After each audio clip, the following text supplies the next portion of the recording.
నమస్కారం. అందరికీ నమస్కారం.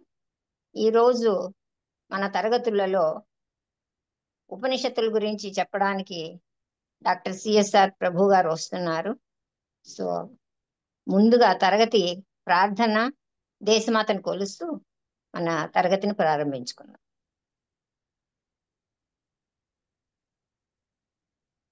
వందే మాత్రం చేయవలసిందిగా హిమబిందు గారిని కోరుతున్నాను. హిమబిందు గారు. వందే మాతరం వందే మాతరం సుజలాం సుఫలాం మలయజ శీతలాం సస్యశ్యామలం మాతరం వందే మాతరం సుప్రజ్యోత్స్నా పులకితయామినీ పుల్లకుసుమిత ద్రుమదళశోభిని సుహాసిని సుమధురభాషిణి సుఖదాం వరదాం మాతరం వందే మాతరం వందే మాతరం. వందే మాతరం. ధన్యవాదాలండి. ఇప్పుడు తరగతి ప్రార్థన చేయవలసిందిగా హిమబిందు గారిని కోరుతున్నా. ఝాన్సీ ప్రసాద్ గారు మేడం. ఝాన్సీ ప్రసాద్ గారు. అందరికీ నమస్కారం అండి. శ్రీ గురుభ్యో నమః. ఒక నిమిషం పాటు ధ్యానం.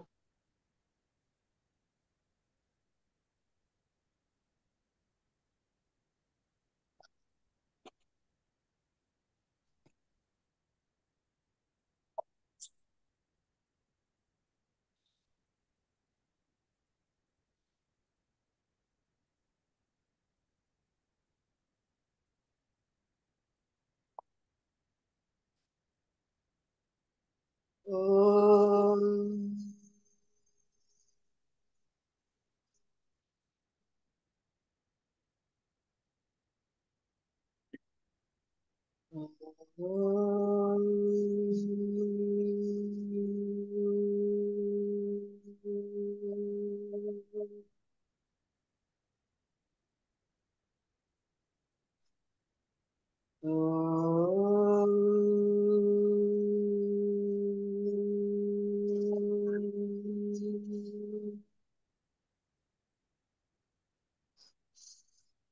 ఓం గణానాం త్వా గణపతిగుం హవామహే కవిం కవీనాముపమస్రవస్తమం జ్యేష్ఠరాజం బ్రహ్మణాం బ్రహ్మణస్పత ఆన శృణ్వన్నోతిభిः सीदसादनम्. ఓం శ్రీ మహాగణాధిపతయే నమః. ఓం ప్రణో దేవీ సరస్వతి వాజేభిర్వాజినీవతి ధీనామవిద్యవతు. ఓం శ్రీ మహాసరస్వత్యై నమః. గురురేవ గతిః గురుమేవ భజే గురునైవ సహాస్మి నమో గురవే న గురో పరమం శిశురస్మి గురోః మతిరస్తి గురౌ మాం పాహి గురో. జ్ఞానానందమయం దేవం నిర్మలం స్ఫటికాకృతం ఆధారం సర్వవిద్యానాం హయగ్రీవముపాస్మహే. శృతిస్మృతిపురాణానాం ఆలయం కరుణాలయం నమామి భగవత్పాద శంకరం లోకశంకరం. శంకరం శంకరాచార్యం కేశవం బాదరాయణం సూత్రభాష్యకృతౌ వందే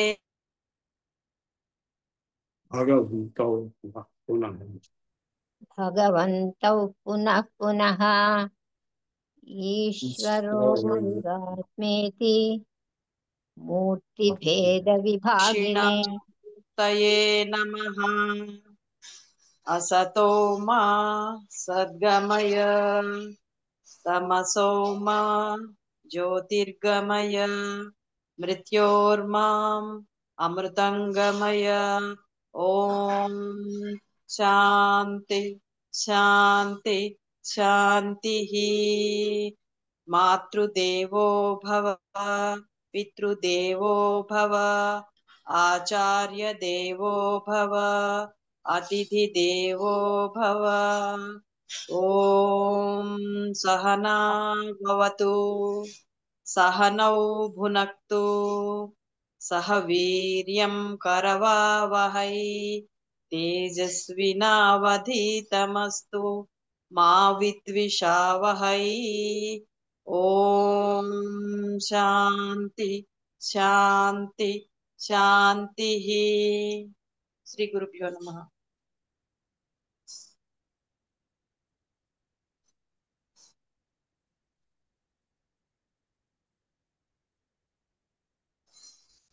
హలో ధన్యవాదాలు ఝాన్సీ గారు. అందరికీ నమస్కారం. వేద సంస్కృత సమితి, విశ్వ యోగా విద్యాపీఠ్ రెండు సంయుక్తంగా నిర్వహిస్తున్న తెలుగు మాధ్యమంలోని రెండో సమూహానికి అందరికీ ఆహ్వానం. ఈ తరగతుల్లో మనం ఇంతవరకు సనాతన ధర్మం అంటే ఏంటి, సంస్కృతం గురించి, అలాగే వేదాల గురించి, దాని తర్వాత మనం జ్యోతిష్యం గురించి, అలాగే ఉపనిషత్తుల గురించి నిన్న క్లాసులో మన గురువు గారు స్టార్ట్ చేశారు. ఈ రోజు కూడా ఉపనిషత్తుల గురించి పరిచయం చేయబోతున్నారు. గురువు గారిని తరగతిని ప్రారంభించవలసిందిగా ప్రార్థిస్తున్నాను. ఓం నమో బ్రహ్మాదిభ్యో బ్రహ్మ విద్యా సంప్రదాయకర్తృభ్యో వంశర్షిభ్యో మహద్భ్యో నమో గురుభ్యః. సర్వోపప్లవరహిత ప్రజ్ఞానఘన ప్రత్యగర్ధో సోహమస్మి బ్రహ్మైవాహమస్మి. ఈరోజు మనం అథర్వవేదీయ మాండుక్యోపనిషత్తు చదువుకుందాం. 4 వేదాలకి ఉపనిషత్తులు అనుబంధంగా ఉన్నవి. అథర్వవేదానికి ఉన్నది మాండుక్యోపనిషత్తు. నిన్న ఈశావాస్యోపనిషత్తు యజుర్వేద శుక్ల యజుర్వేదానికి సంబంధించింది. తైత్రయోపనిషత్తు కృష్ణ యజుర్వేదానికి సంబంధించింది. మాండుక్యోపనిషత్తు అథర్వేదానికి సంబంధించింది. ఛాందోగ్యోపనిషత్తు సామవేదానికి సంబంధించింది. సో ఈ అథర్వేద మాండుక్యోపనిషత్తులో శాంతి మంత్రంతో మొదలెట్టి అథర్వవేద శాంతి మంత్రం అది మన ఆరోగ్యానికి సంబంధించింది. ఓం భద్రం కర్ణేభిః శృణయామ దేవాః భద్రం పశ్యేమాక్షభిర్యజత్రాః స్థిరైరంగైః స్తుష్టువాగుం స్వస్తనూభిః వ్యసేమ దేవహితం యదాయుః. స్వస్తి న ఇంద్రో వృద్ధశ్రవాః స్వస్తి నః పూషా విశ్వవేదాః స్వస్తి నస్తార్క్ష్యో అరిష్టనేమి స్వస్తి నో బృహస్పతిర్దధాతు. ఓం శాంతి శాంతి శాంతి. ఓమిత్యేతదక్షరం ఇదగం సర్వం. ఓమిత్యేతదక్షరం ఇదం సర్వం. ఇదం అంటే ఈ కనపడే విశ్వం అంతా కూడాను ఓంకారమే. తస్య ఉపవ్యాఖ్యాన భూతం. దాన్ని ఉపవ్యాఖ్యాన రూపంగా చెప్పేటప్పుడు భూతం భవత్ భవిష్యతి సర్వమోంకార ఏవ. భూతకాలంలో ఉన్నది, ఇప్పుడున్నది, వర్తమాన కాలంలో ఉన్నది, భవిష్యకాలం ఇక ముందు ఉండబోయేది, మొత్తం విశ్వం అంతా కూడా ఓంకారమే. సో ఓమిత్యేకాక్షరం బ్రహ్మ, ఓంకారమే బ్రహ్మము. ఓమిత్యేగా అక్షరం ఇదం సర్వం తస్య ఉపాఖ్యానం. అంటే సర్వము కూడా ఓంకారమే.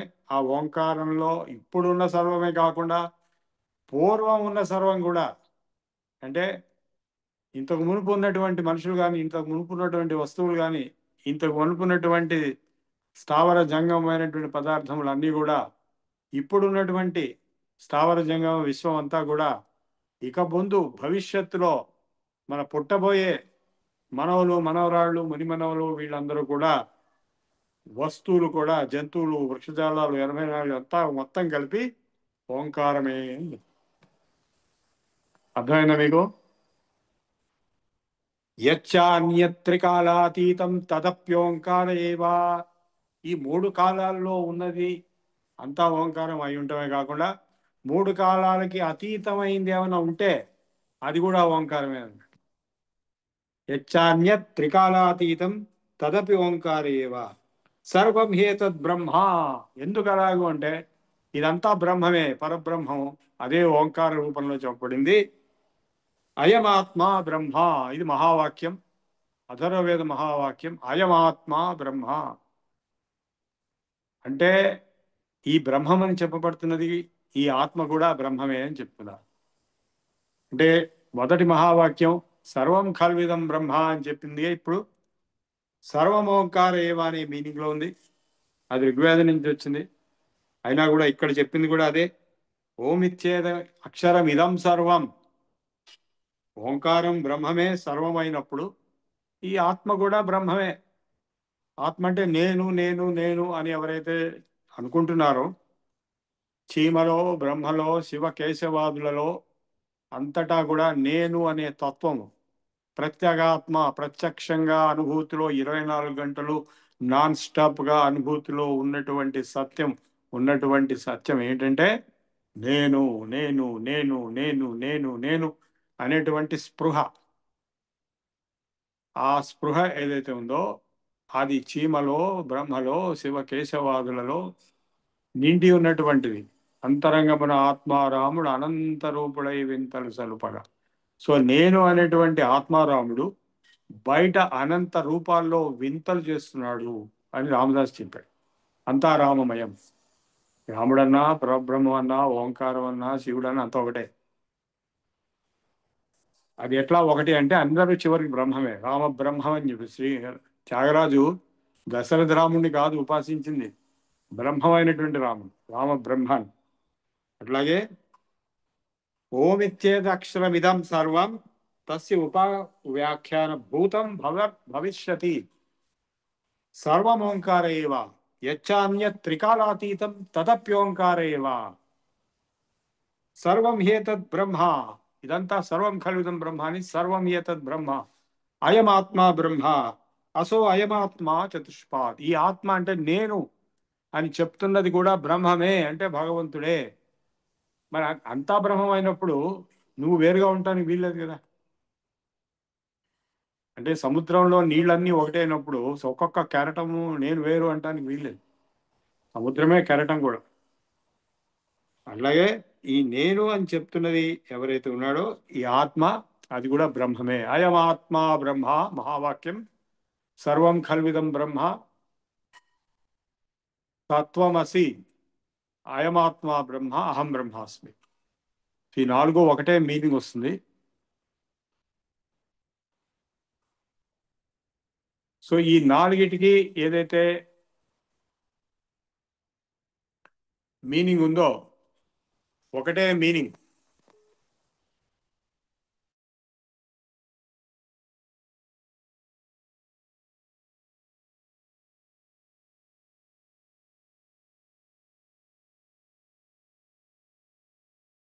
మ్యూట్ అయింది గురువు గారు.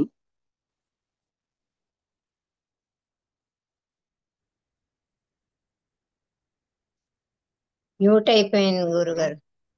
ఇప్పుడు వస్తాను. ఈ ఈ ఆత్మ అనేది నేను అనే తత్వము, నేను నేను అని ఎవరైతే అంటున్నారో ఆ నేను అనేది 4 పాదాలతో ఉన్నది, 4 పార్ట్స్. అయమాత్మ చతుష్పా. ఏమిటా 4? జాగరిత స్థానం అంటే జాగ్రత్త అవస్థలు. ఇప్పుడు మనమంతా జాగ్రత్త స్థానంలో ఉన్నాం. బహిప్రజ్ఞ ఎక్స్ట్రోవర్షియల్.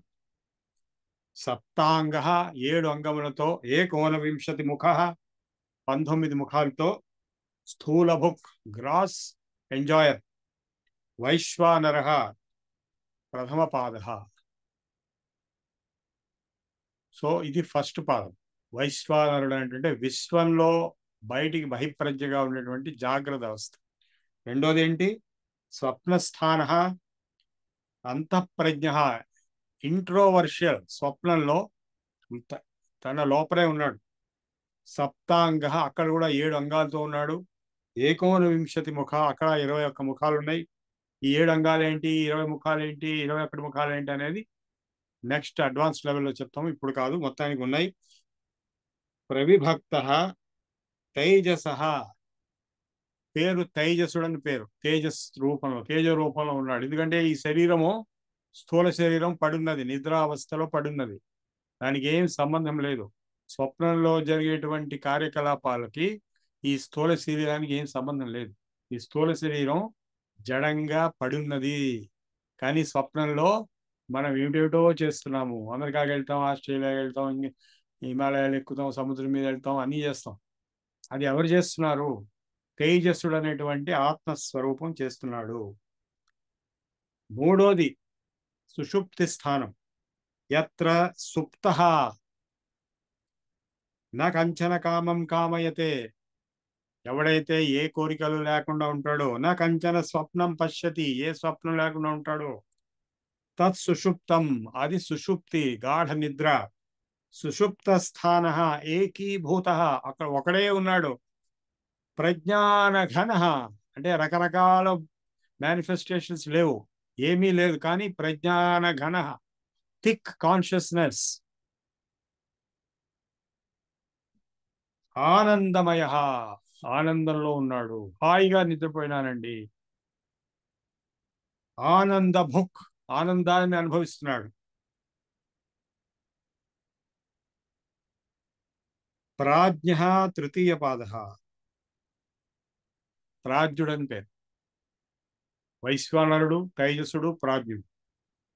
ఏవ ఏష సర్వేశ్వర, ఏష సర్వజ్ఞ. ఆ నేను అనే తత్వం, ఆత్మతత్వం ఏదైతే ప్రజ్ఞాన ఘన స్థితిలో ఉన్నదో, సుషుప్తి స్థానంలో, ఆత్మయే భగవంతుడు. ఆత్మయే జాగ్రత్త స్థానంలో వైశ్వానరుడుగా, స్వాప్నిక స్థానంలో తేజసుడుగా ఉన్నది. ఏష అంతర్యామి, ఏష యోని సర్వస్య, అందరిలో ఉండేది అంతర్యామి, ఇది ఒకటే. ఇతడే అన్నిటికీ మూలం. యోని అంటే బర్త్ ప్లేస్, ఎక్కడైతే పుట్టాడు. సర్వస్య ప్రభవాప్యభూతానాం, ఈ విశ్వంలో కనపడేటువంటి వస్తువులు, భూతములు అన్నిటికీ మూలమైనటువంటి జన్మస్థానం ఇతడే. ఎవరు అతడు? ఈ 3 స్థానాల్లో షట్ల్ అవుతున్నవాడు. ఇది ఉపనిషత్తులో ఫస్ట్ పార్ట్. అది గౌడపాదుల వారి కారికలో ఈ భాగానికి మటుకు బహిప్రజ్ఞ విభో విశ్వోహి అంతఃప్రజ్ఞస్తు తేజస ఘన ప్రజ్ఞస్తథా ప్రాజ్ఞ ఏక ఏవ త్రిధా స్మృత. ఒకడే 3 రకాలుగా తెలియబడుతున్నాడు. ఎలా సాధ్యం అండి అంటే, ఇప్పుడు ఒక మనిషి ఒకరికి తల్లిగాను, ఒకరికి కూతురుగాను, ఒకరికి భార్యగాను, ఒకరికి చెల్లెలుగాను ఎలా ఉంటుంది ఒక స్త్రీ, అట్లాగే ఒకే వ్యక్తి అనేక రూపాలు, ఇప్పుడు నేను ఇవన్నీ చెప్తుంటే మీకు నేను వేదాంత టీచర్గా కనపడుతున్నాను, కానీ నేను మొన్న మీకు మళ్ళీ చెప్పబోయే యోగా క్లాస్లో యోగా టీచర్ అవుతాను. అట్లాగే నేను బయటికి వెళ్తే కంప్యూటర్ సైన్స్ పాఠాలు చెప్తాను. ఇలాగే ఇంకో చోట ఇంకోటి చేస్తాను. ఇవన్నీ అనేకమైనటువంటి పాత్రలు. అట్లాగే ఆత్మతత్వానికి, నేను అనేటువంటి దానికి ఈ 3 ఉన్నాయి. దక్షిణాభిముఖే విశ్వో మనస్తన్ అన్యస్య తైజస ఆకాశే చ హృది ప్రాజ్ఞ త్రిధా దేహే వ్యవస్థిత. విశ్వో హి స్థూలభుక్ నిత్యం తైజస ప్రవివిక్త భుక్. వైశ్వానరుడు, విశ్వసుడు, స్థూలభుక్, కేవలం స్థూల శరీరంలో స్థూల విషయాల్ని అనుభవించే శక్తి ఉన్నవాడు. తైజసుడు అంటే స్వప్నంలో ప్రవివిక్త భుక్, ఆనంద భుక్ తథా ప్రాజ్ఞ. ఆనందం అనేది కేవలము గాఢ నిద్రలో, సుషుప్తిలో ప్రాజ్ఞుడికి వస్తున్నది. వీళ్ళకి రావట్లేదు. ఎవరికి? విశ్వాసుడికి, తేజస్సుడికి ఆనందం రావట్లేదు. సుఖం వస్తుంది, దుఃఖం వస్తుంది. స్థూల తర్పయతే విశ్వం ప్రవివ్యక్తం తైజసం ఆనందశ్చ తథా ప్రాజ్ఞం త్రిధా తృప్తిం నిబోధత. సో సూక్ష్మ రూపంలో కళలు, స్వప్నావస్థలో తైజసుడు, స్థూలావస్థలో విశ్వము, ప్రాజ్ఞ గాఢ నిద్రలో ప్రాజ్ఞ స్థితిలో ఆనందము అనుభవిస్తున్నాడు. త్రిషు ధామసు యద్భోజ్యం భోక్త యశ్చ ప్రకీర్తిత వేదేతదుభయం యః భుంజానో నలిప్యతే. ఇవన్నీ చేస్తున్నా కూడా ఏవి అంటుకోవు. ఎవరికి? ఆత్మకి, నాకు. ప్రభవ సర్వభావానాం, అన్ని భావములకు అంటే ఎగ్జిస్టెన్షియల్ పర్సెప్షన్స్ అన్నిటికీ అదే మూలము. ప్రభవ సర్వభావానాం సతామితి వినిశ్చయ సర్వం జనయతి ప్రాణ చేతో అంశూన్ పురుష పృథక్ విభూతిం ప్రసవంత్యన్యే మన్యంతే సృష్టి చింతక. మరి ఈ సృష్టి ఏమిటండి అంటే విభూతి, ఈశ్వరుడి యొక్క విభూతి అని సృష్టి చింతకులు అంటారు. స్వప్న మాయా స్వరూపీతి సృష్టి అన్యైర్ వికల్పిత. ఇతరులు ఏమంటున్నారంటే ఈ సృష్టి కేవలం మాయా కల్పితము, స్వప్నం లాంటిది. ఇచ్ఛామాత్రం ప్రభో సృష్టి. ఇంకా కొందరు ఏమంటారంటే ఇచ్ఛ వలన, ఈ భగవంతుడి ఇచ్ఛ వలన ఈ సృష్టి వచ్చింది. కాలాత్ ప్రసూతిం భూతానాం మన్యంతే కాలచింతక. కాలతత్వజ్ఞులు కాలమే భగవంతుడి స్వరూపము. అందుకే మహాకాలుడు అన్నారు. మహాకాళేశ్వరం ఉంది. కాళేశ్వరం, మహాకాళేశ్వరం, కాలుడు. అందులోనే ఇవన్నీ ఉన్నాయనేవాళ్ళు కొందరు. భోగార్థం సృష్టిత్యేతే. కొందరేమో భగవంతుడి భోగార్థమే, భోగం కొరకే సృష్టి ఉన్నది అనేవాళ్ళు. క్రీడార్థమితి చాపరే. ఒక ఆట, భగవంతుడి ఆట ఈ ప్రపంచం అంతా అనేది. అది ఒక పాట కూడా ఉంది తెలుగులో. బొమ్మని చేసి ప్రాణం పోసి ఆడేవు నీకు ఇది న్యాయమా అని. అంటే ఒక ఆట ఆడుతున్నాడు. క్రీడావత్ స్వఖిలం జగత్. శ్రీకృష్ణుడిని వర్ణిస్తూ ఆయన ఏం చేస్తున్నాడు అంటే ఆట ఆడుతున్నాడు జగత్తుతో అని కొందరంటారు. దేవస్యేవ ఏష స్వభావయోయం ఆప్తకామస్య కాస్పృహేతి. ఇవన్నీ కూడా భగవంతుడి యొక్క లక్షణాలు. ఇది గౌడపాదుల వారి కారిక. గౌడపాదుల వారి శిష్యుడు గోవింద భగవత్పాదులు, గోవింద భగవత్పాదుల వారి శిష్యులు ఆది శంకరాచార్యుల వారు. మళ్ళా ఉపనిషత్తుకి వెళ్ళినప్పుడు నా అంతఃప్రజ్ఞ బహిప్రజ్ఞ. మొదట్లో ఏం చెప్పారు? 4 చతుష్పాదం చెప్పారు, 4 పాదాలు. ఇప్పుడు 4వ పాదం ఏంటని చెప్తున్నాడు. తురీయావస్థ. నా అంతఃప్రజ్ఞం నా బహిప్రజ్ఞ నోభయత ప్రజ్ఞ నా ప్రజ్ఞానఘన. రెండూ కాదు. అంతఃప్రజ్ఞ కాదు, బహిప్రజ్ఞ కాదు, ప్రజ్ఞాన ఘనము కాదు, 3 కానటువంటిది. నా ప్రజ్ఞం నా అప్రజ్ఞం. ప్రజ్ఞము అప్రజ్ఞము కూడా కానటువంటిది. అదృష్టం, చూడటానికి వీలు కానటువంటిది. అవ్యవహార్యం, వ్యవహారంలో ఎటువంటి పని చేయడానికి వీలు కానటువంటిది. అగ్రాహ్యం, మనసుకి గ్రహించడానికి వీలు కానటువంటిది.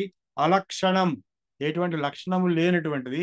అచింత్యం, మనస్సుకు చింతించడానికి చేత కానటువంటిది. అవ్యపదేశ్యం, ఏకాత్మ ప్రత్యయసారం. ప్రపంచోపశమం, శాంతం శివం అద్వైతం చతుర్థం మన్యంతే. ఆత్మ 4వ పాదం ఇది. అది భగవంతుడు. సవిజ్ఞేయ, అది తెలుసుకోవలసింది. నివృత్తే సర్వదుఃఖానాం ఈశాన ప్రభురవ్యయ అద్వైత సర్వభావానాం దేవస్తుర్యో విభుస్మృత కార్యకారణ బద్ధౌతౌ విశిష్యేతే విశ్వతేజసాః. ఈ విశ్వసుడు తేజస్సుడు కూడా అంటే విశ్వంలో జరిగేవన్నీ కూడాను, స్వప్నంలో జరిగేవన్నీ కూడాను కార్యకారణ సంబంధంలో కట్టుబడి ఉన్నాయి. అంటే కారణం ఉంటేనే కార్యం ఉంటుంది, మళ్ళా కారణం ఉంటేనే మళ్ళా కార్యం ఉంటుంది. ఆ కార్యమే కారణం అవుతుంది. Chain of cause and effect relationships తోటే ఈ బయట ప్రపంచంలో జరిగేవన్నీ, స్వప్న ప్రపంచంలో జరిగేవన్నీ కూడా అట్లాగే అవుతాయి. ఈ రెండిటికి అతీతంగా ఉన్నది ప్రాజ్ఞ కారణబద్ధస్తు. అక్కడ కార్యం లేదు. గాఢ నిద్రలో కారణం ఒకటే ఉంది. యోతో తుర్యే న సిద్ధ్యత. తుర్యావస్థలో ఇవన్నీ కార్యకారణ సంబంధం కూడా లేదు. కించన సంవేత్య తుర్యం తత్స సర్వదృక్సదా ద్వైతస్యాగ్రహణం తుల్యం ఉభయో ప్రాజ్ఞ తుర్యో బీజానిద్రయుత ప్రాజ్ఞ సాచ తుర్యేణ విద్యతే. స్వప్న నిద్రాయుతో వాద్యో ప్రాజ్ఞ స్వప్న నిద్రయా నిద్రానైవన స్వప్నం తుర్యే పశ్యంతి నిశ్చిత అన్యథా గృహ్ణాత్ స్వప్నో నిద్ర తత్వమజానత. విపర్యాసే తయో క్షీణే తురీయం పదమశ్నుతే అనాది మాయయా సుప్తో యదా జీవ ప్రబుధ్యతే అజం అనిద్రం అస్వప్నం అద్వైతం బుధ్యతే తదా. అనాది నిద్రలో ఉన్నటువంటి అజ్ఞానం అనేటువంటి నిద్రలో ఉన్నటువంటి జీవుడు ఎప్పుడైతే మేల్కొంటాడో అప్పుడు జాగ్రత్త స్వప్న సుషుప్తులకి మూడిటికి అతీతమైనటువంటి తురీయ స్థితి జ్ఞానం ఉదయిస్తుంది.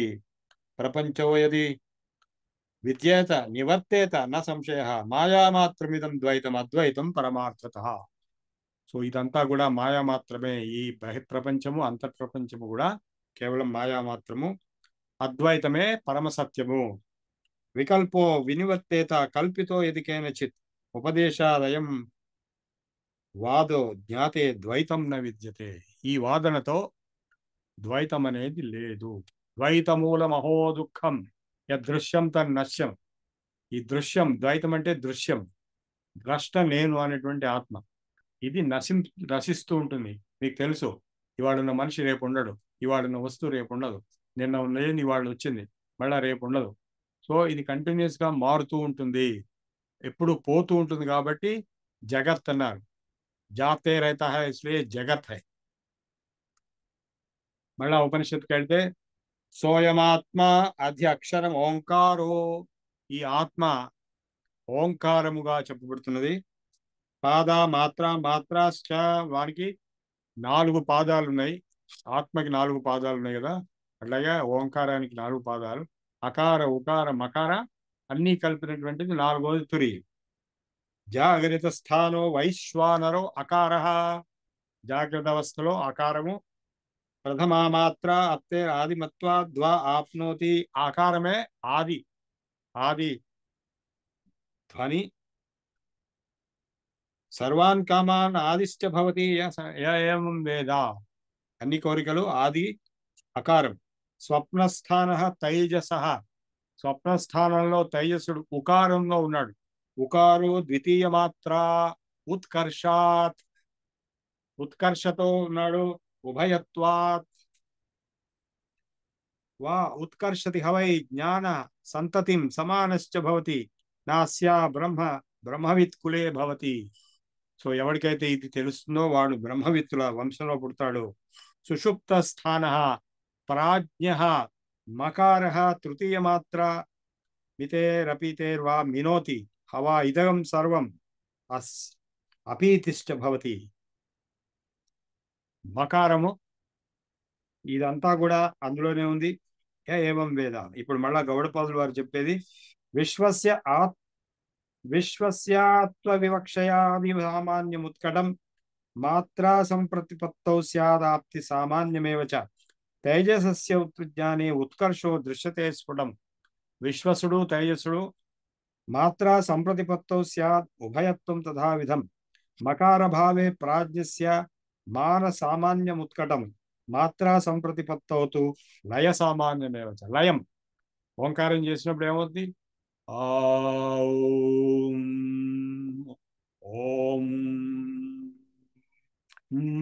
అన్నప్పుడు లయం అయిపోతాం. ఇదేవిడైతే తెలుసుకుంటాడో స పూజ్య, వాడు పూజ్యుడు. స సర్వభూతానాం వంద్య, వాడే వందనీయుడు.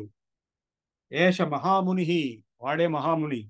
ఆకాశో అకారో నయతే విశ్వం ఉకారశ్చ తైజసం మకారశ్చ పునః ప్రాజ్ఞం నా అమాత్రే విద్యతే గతి. ఈ 3 కలిపినటువంటిది, మూడింటిని దాటినటువంటిది తురీయం. ఆ 3 పలికినప్పుడు ఏదైతే తర్వాత స్థితి వస్తుందో అది తురీయ స్థితి. అమాత్ర చతుర్థో అవ్యవహార్య. ఆ 4వది అవ్యవహార్యము. దాని ఇది అది అని చెప్పడానికి లేదు, ఏమి చేయడానికి లేదు, వ్యవహారం చేయడానికి లేదు. ప్రపంచోపశమ, ప్రపంచాన్ని ఉపశమింపజేసేది శివ, అదే శివుడు. అద్వైతం ఏవం ఓంకార ఆత్మ ఏవ సంవిశతి ఆత్మన ఆత్మానం ఏవం వేద స ఏవం వేద. ఇదేవడైతే తెలుసుకుంటాడో వాడు ఆత్మజ్ఞాని, వాడే ముని, వాడే యోగి. ఇత్యుపనిషత్. భద్రం కర్ణేభిః శృణయామ దేవాః భద్రం పశ్యేమార్క్షభిర్యజత్రాః స్థిరైరంగైః సుష్ఠువాగుంసస్తనూభిः వ్యసేమ దేవహితం యదాయుః స్వస్తి న ఇంద్రో వృద్ధశ్రవాః స్వస్తి న పూషాః విశ్వవేదాః స్వస్తి నస్తార్క్ష్యో అరిష్టనేమిః స్వస్తి నో బృహస్పతిర్దధాతు. ఓం శాంతి శాంతి శాంతి. ఉపనిషత్తు అయిపోయింది. గౌడపాదకారికి ఇంతవరకు చిన్న చిన్న భాగాలు చదివాము. ఇప్పుడు ఇంకా పెద్దది ఉంది. ఓంకారం పాదశో విద్యా పాదా మాత్రాన సంశయ. ఓంకారాన్ని పాదముల్లో తెలుసుకోవాలి, ఆ పాదములే మాత్రాలు. ఓంకారం పాదశో జ్ఞాత్వా నాకించిదపి చింతయే. పాదములతో ఓంకారాన్ని తెలుసుకున్నవాడు ఇంకేమీ తెలుసుకోవాల్సిన అవసరం ఉండదు, ఆలోచించకూడదు. యుంజీత ప్రణవే చేత ప్రణవో బ్రహ్మ నిర్భయం. యుంజీత అన్నాడు. యుజ్ ధాతులో యోగాభ్యాసం అనే మీనింగ్ వస్తుంది. అంటే ధ్యాన ధ్యానం, ఓంకార సాధన ఏదైతే ఉందో దాని గురించి చెప్తున్నాడు. అది ఎవడైతే చేస్తాడో చేత ప్రణవో బ్రహ్మ నిర్భయం, బ్రహ్మంని పొందుతాడు. ఓంకారమే బ్రహ్మం కాబట్టి నిర్భయమైనటువంటి స్థితి. ప్రణవే నిత్యయుక్తస్య న భయం విద్యతే క్వచిత్. ఎప్పుడు ఎవడైతే ఓంకారంలో ఉంటాడో వాడికి దేని నుంచి భయం లేదు, వాడు బ్రహ్మమే. అందుకే సన్యాసులకి ఓంకారమే మంత్రం, వేరే మంత్రాలు ఏం అవసరం. ప్రణవోహి అపరం బ్రహ్మ, ప్రణవమే బ్రహ్మము. ప్రణవశ్చ పరస్మృత అపూర్వో అంతరో బాహ్యో అపరః ప్రణవో అవ్యయ. అవ్యయమైన ప్రణవమే లోపల బయట కూడా అంతటా ఉన్నది. సర్వస్య ప్రణవోహ్యాది, అంతటికి ఆది మధ్య లయం కూడా ప్రణవమే. ప్రణవం అంటే ఓంకారం. సర్వస్య ప్రణవోహి ఆది మధ్య తథా అంత ఏవం హి ప్రణవం జ్ఞాత్వా అశ్నుతే తదనంతరం ప్రణవం హి ఈశ్వరం విద్యాత్. ప్రణవమే ఈశ్వరుడు తెలుసుకో. సర్వస్య హృది సంస్థితం సర్వస్య చాహం హృది సన్నివిష్టో మత్తస్మృతిర్జ్ఞానమపోహనంచ అని భగవద్గీతలో సెలవిచ్చాడు భగవంతుడు. సో హృదయంలో ఉండేటువంటి ఈ ఆత్మతత్వం ప్రణవమే. సర్వవ్యాపినం ఓంకారం మత్వా ధీరో న శోచతి. అంతటా వ్యాపించినటువంటి ఓంకారాన్ని ఏ ధీరుడైతే తెలుసుకుంటాడో వాడికి ఏ భయమో ఆలోచన ఏ విచారణ ఉండదు. అమాత్రో అనంతమాత్రశ్చ. ఓంకారం అంతా కలిపి ఏదైతే అమాత్రగా, అంటే మాత్ర ఫలానా ఆవు అని చెప్పడానికి లేనటువంటిది అమాత్రగా ఉన్నది, అదే అనంతమాత్రము. అంతా కలిపింది అదే. చ ద్వైతస్య ఉపశమ, ద్వైత భావాన్ని ఉపశమించేటువంటి శివతత్వము. శివ ఓంకారో విదితో ఏన స ముని. ఎవడైతే ఈ ఓంకారాన్ని తెలుసుకుంటాడో వాడే ముని. నా ఇతరో జన, ఇతరులు మునులు కాదు. స ముని నా ఇతరో జన ఇది. ఇప్పుడు ఇందాక చెప్పిన దానికి వీరి కారిక. ఇది కాక ఒక పెద్ద కారిక భాగం ఉంది, వైతథ్య ప్రకరణం అని. అది టూకీగా చదువుకుందాం. వైతథ్యం, వైతథ్యం అంటే లేనిది. అజాతివాదం అనేది మనం నిన్న మాట్లాడాము. అంటే యోగ వాసిష్టంలో కూడా రాముడు వశిష్ఠుడిని ఈ విశ్వం ఎక్కడి నుంచి వచ్చింది, ఎక్కడికి వెళ్తుంది అని అడిగితే ఆయన చెప్పిన జవాబు ఏంటంటే, వంధ్యాపుత్రుడు ఎక్కడి నుంచి వచ్చాడు, ఎక్కడికి వెళ్తాడు. వంధ్యాపుత్రుడు అనే వాడు లేడు. వాడు ఎక్కడి నుంచి వస్తాడు, ఎక్కడికి వెళ్తాడు అంటే ఈ విషయం కూడా యాక్చువల్గా లేదు, నీకు ఉన్నట్టుగా అనిపిస్తుంది మాయ వల్ల, భ్రమ వల్ల. లేనిది ఎక్కడి నుంచి వస్తుంది, ఎక్కడికి వెళ్తుంది. సో వైతథ్య ప్రకరణం అనేది ఇక్కడి నుంచే ఈ అజాతివాదం అనేది వచ్చింది. నిన్న అడిగిన ప్రశ్న కూడా ఇదే సమాధానం. వైతథ్యం సర్వభావానాం స్వప్నాహుర్మనీషిణ. ఎట్లాగైతే కళలో అన్నీ కూడా చాలా పెద్ద ఎత్తున అట్టహాసంగా కనపడేవన్నీ కూడా చివరికి ఏమీ లేదు, అదంతా ఒకటి మాయ. కళ అనేది మాయ. సంసార స్వప్నతుల్యో, అట్లాగే ఈ సంసారం కూడా కళ లాంటిది. వైతథ్యం, వైతథ్యం అంటే లేనిది, లేనిది ఉన్నట్టుగా కనపడటం. సర్వభావానాం స్వప్న ఆహుర్మనీషిణ అంతఃస్థానవత్తు భావానాం సంవృత్వేన హేతున అదీర్ఘత్వాచ్చ కాలస్య గత్వాదేశాన్న పశ్యతి ప్రతిబుద్ధశ్చైవ సర్వస్మిన్ దేశేన విద్యతే అభావశ్చరాదాదీనాం శ్రూయతే న్యాయపూర్వకం వైతథ్యం తేన వై ప్రాప్తం స్వప్నాహు ప్రకాశితం. లేని ఉన్నట్టుగా కనపడటమే వైతథ్యం అనేటువంటి మాటతో చెప్తున్నారు. స్వప్నమే దానికి ఉదాహరణ.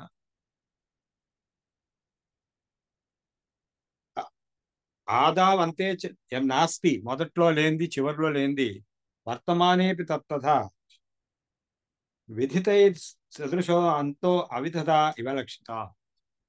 లేనిది చాలా నిజంగా ఉన్నట్టుగా కనపడటం అనేది మాయ. మీరు మాయ గురించి చాలా వినే ఉంటారు. దేవతా వస్త్రాల కథ ఉంది, ఇంకా చాలా కథలు ఉన్నాయి. అది నిజంగా ఉన్నట్టుగా అందరూ బిహేవ్ చేస్తారు. ఇప్పుడు సినిమా చూసినప్పుడు కూడా ఈ ఫలానా సినిమాలో ఇది ఏంది అదేంది, వాడు అట్లా చేశాడు ఇట్లా చేశాడు, వాళ్ళలాగా నేను వేషం వేస్తాను, వాళ్ళలాగా నేను మాట్లాడతాను, వాళ్ళలాగా నేను పాటలు పాడు, అసలు వాడే లేదు, అదంతా కల్పితం. సో మొత్తం కల్పితమైనటువంటి, ఇప్పుడు ఈ క్రైస్తవ మతం కూడా అదే, జీసస్ అనే వ్యక్తి లేడు అసలు. అలాంటి వ్యక్తి ఉన్నాడని చెప్పి ఒక మతాన్ని స్థాపించి నడిపిస్తున్నారు. మొత్తం ప్రపంచంలో అందరూ ఫాలో అయ్యే నంబర్ 1 మతం క్రైస్తవ మతం. అందులో జీసస్ అనేవాడు అసలు లేని వ్యక్తి. అట్లా వైతథ్యానికి, సినిమాకి, క్రిస్టియానిటీకి సామాన్యత్వం చూపించవచ్చు.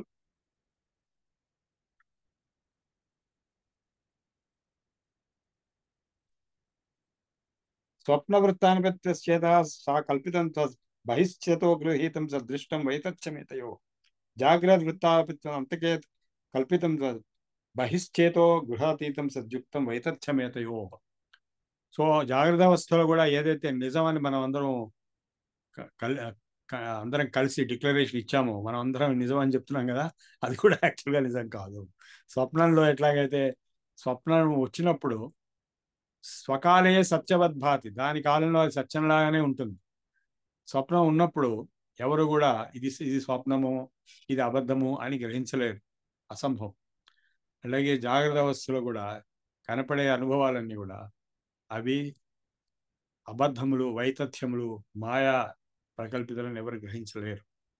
సో జాగ్రత్త స్వప్న సుషుప్తిలో మూడిట్లో తిరుగుతూ ఉంటున్నాము. ఇవన్నీ కలిపి దీనికంటే అతీతమైనటువంటి తురియ స్థితి ఏదైతే ఉందో అది బ్రహ్మ యొక్క, భగవంతుడి యొక్క స్వరూపము. అదే ఓంకార ఉపాసనతో సిద్ధిస్తుంది.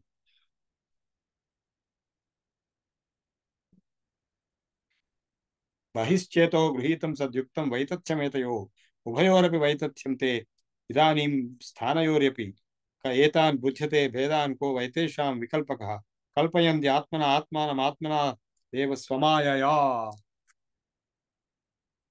నా మాయ చేతే ఈ సృష్టిని కల్పించాను అని చెప్పాడు. దైవీ హేష గుణమయీ మమ మాయా దురత్యయ. సో ఆత్మ, పరమాత్మ బ్రహ్మం యొక్క మాయ వలన ఈ సృష్టి కనపడుతున్నది. స్వమాయయా స ఏవ బుధ్యతే భేదాన్ అతి వేదాంత నిశ్చయ ఇది వేదాంత నిశ్చయ.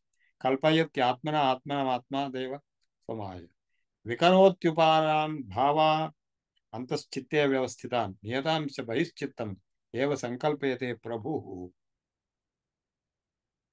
లోపల ఉండేటువంటి భావాలను బయట సృష్టిస్తాడు, స్వప్నంలో ఉండే బయట వచ్చినట్టుగా. చిత్తకాలా ఏ అంతస్తు ద్వయకాలాశ్చ ఏ బహి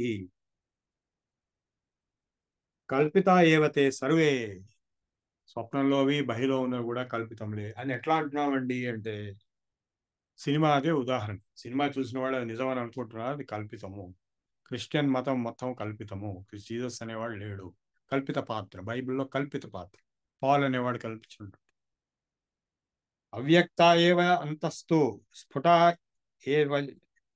ఏవదయో బహి కల్పితా ఏవతే సర్వే. స్వప్నంలో అవ్యక్తంగా కల్పించబడింది, జాగ్రత్త అవస్థలో వ్యక్తంగా కల్పించబడింది, కానీ మొత్తం అన్నీ కల్పితంలే.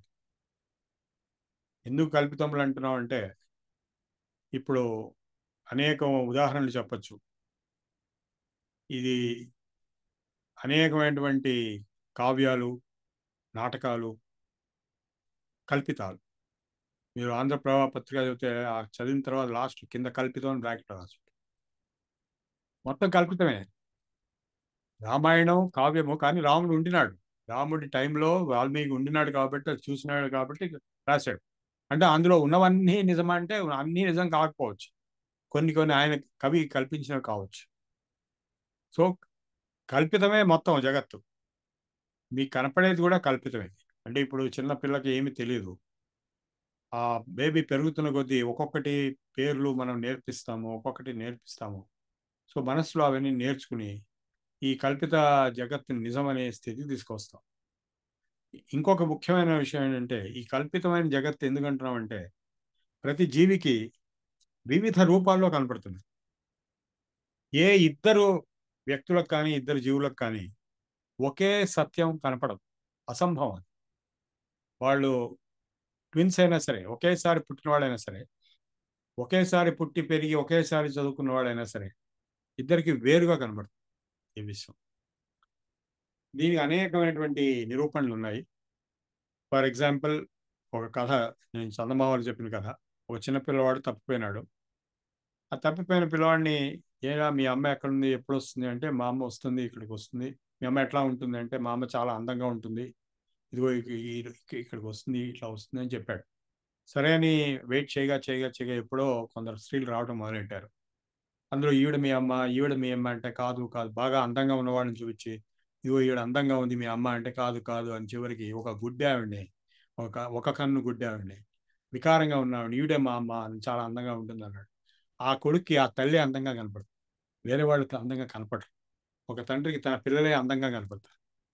సో అట్లాగే మీకు మీ దృష్టి ఎటువంటిదో, ఇప్పుడు పెళ్లి చేసుకునేప్పుడు పెళ్లి కూతురు చాలా అందంగా కనపడుతుంది పెళ్లి కొడుకు పెళ్లి చూపుల్లో. ఆ తర్వాత కనపడదు, పెళ్ళైన తర్వాత కనపడదు. సో ఇట్లా అనేక ఆ మాయా లక్షణాల్లో ఎవరికి ఎటువంటి లోపల సంస్కారాలు ఉన్నాయో దాన్ని బట్టి అది అట్లా కనపడుతుంది. సో హైదరాబాద్ వేడిగా ఉందా చల్లగా ఉందా అంటే, మీరు ఎక్కడి నుంచి వచ్చారో దాన్ని బట్టి జవాబు వస్తుంది.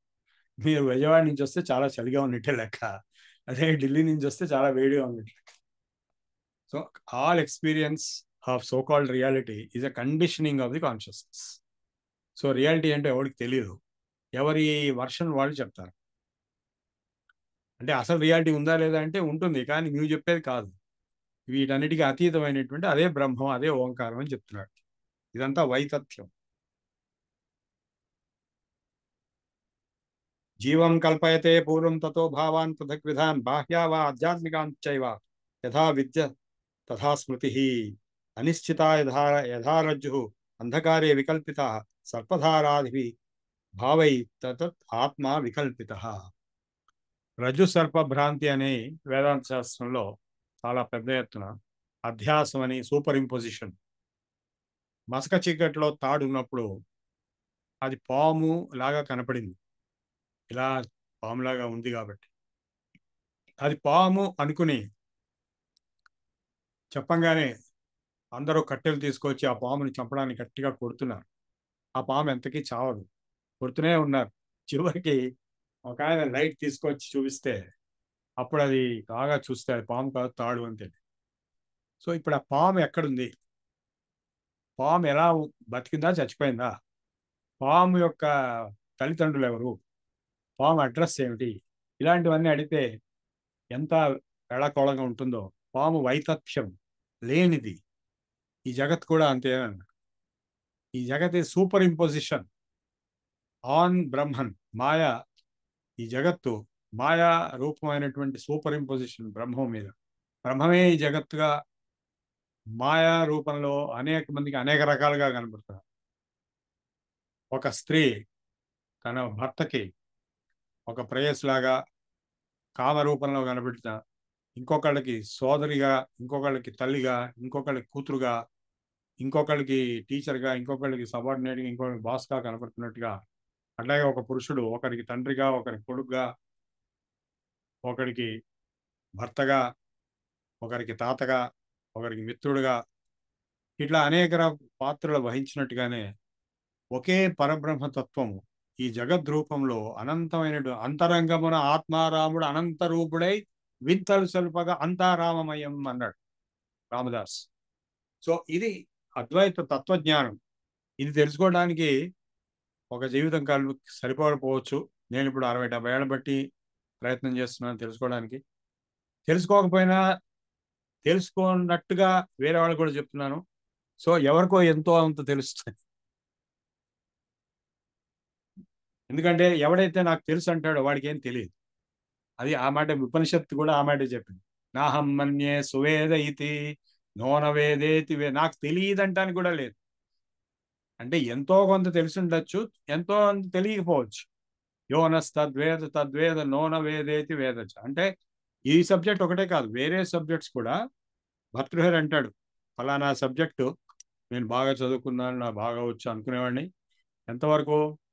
పండిత సభల్లో, మీటింగ్లో, కాన్ఫరెన్స్లో ఆ సబ్జెక్ట్లో నిష్ణాతులైనటువంటి, ఉద్దండ పండితులైనటువంటి టాప్ స్కాలర్స్ వాళ్ళు ఇచ్చినటువంటి ఉపన్యాసాలు విన్నప్పుడు, అరే నాకు ఇది రాదే, నాకు తెలియదే అని నేను తెలుసుకున్నాను అని భర్తృహరి అన్నాడు. అంటే ఏ సబ్జెక్ట్ అయినా, ఈ వేదాంత జ్ఞానం ఒకటే కాదు, మ్యాథమెటిక్స్ అయినా సరే, ఫిజిక్స్ అయినా సరే, ఇంజనీరింగ్ అయినా సరే, నాకు తెలుసు అని ఎవరు చెప్పడానికి వీలేదు. ఎందుకంటే నీకు తెలిసింది కొంత, లేదా కొంత ఒకప్పుడు తెలిసి ఉండొచ్చు. ఎందుకంటే అది కంటిన్యూస్గా మారిపోతుంది. నేను ఎప్పుడో 50 ఏళ్ల క్రితం ఇంజనీరింగ్ చదివాను. ఈ రోజు ఇంజనీరింగ్ కాలేజ్లో చెప్పేది టోటలీ డిఫరెంట్. నాకు తెలిసింది ఇప్పుడు తెలియదు నాకు. సో ఎప్పటికప్పుడు మారుతూనే ఉంటుంది కాబట్టి జ్ఞానం అనేది. నాకు తెలుసు అని ఎవడు చెప్పలేడు. నాహం మన్యే సువేద ఇది, బాగా తెలుసు అని ఎవరు చెప్పలేరు. అట్ ది సేమ్ టైం నోనవేదేతి వేదచ, నాకు అసలు తెలియదు అని చెప్పడానికి కూడా లేదు. యోనస్ తద్వేద తద్వేద నోనవేదేతి వేదచ, ఎవడైతే నాకు తెలియదు అంటాడో వాడికి ఎంతో కొంత తెలిసి ఉండొచ్చు, కానీ ఎవడైతే నాకు తెలుసు అంటాడో వాడికి అసలేం తెలియదు అని ఉపనిషద్ వాక్యం.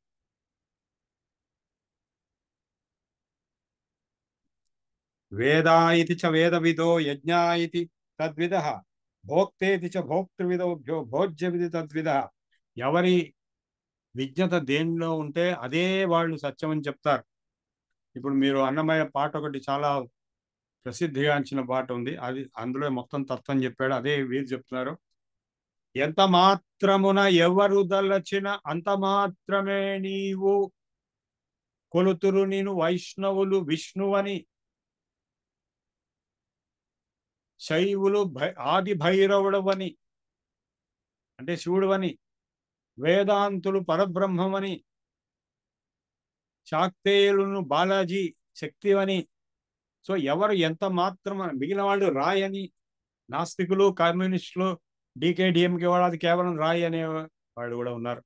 సో ఎవరికి ఎంత మాత్రం అది తోస్తే, ఎవడి బుద్ధి అంతవరకు వెళ్తే అంతవరకు నీతో లోపం లేదు, వాళ్ళల్లోనే వాళ్ళు ఎంతవరకు వాళ్ళ జ్ఞానం ఉందో అంతవరకే నువ్వు కనపడతావని భగవంతుడి గురించి అన్నమయ్య చెప్పాడు. అదే ఇక్కడ ఎవరు ఏ శాస్త్రంలో నిష్ణాతులో వాళ్ళు అదే ఇదని చెప్తారు.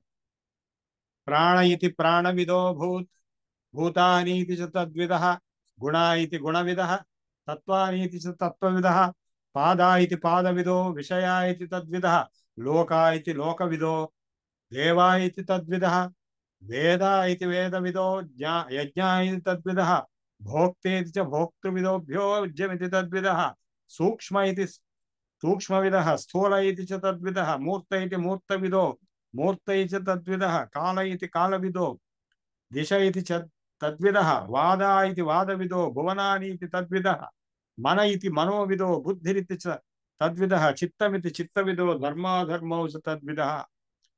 పంచవింశకమిత్యేతే షడ్వింశ ఇత్యాపరే, ఏకత్రింశత్యాహం అనంత ఇత్యాజాపరే. లోకాన్ లోకవిదః ప్రాహు ఆశ్రవా ఇతి తద్విదః, స్త్రీ నపుంసకం లైంగాః పరాపరమధాపరే, సృష్టిరితి సృష్టివిదో, లయ ఇతి తద్విదః, స్థితిరితి స్థితివిదః చ సర్వే చేహతు సర్వదా.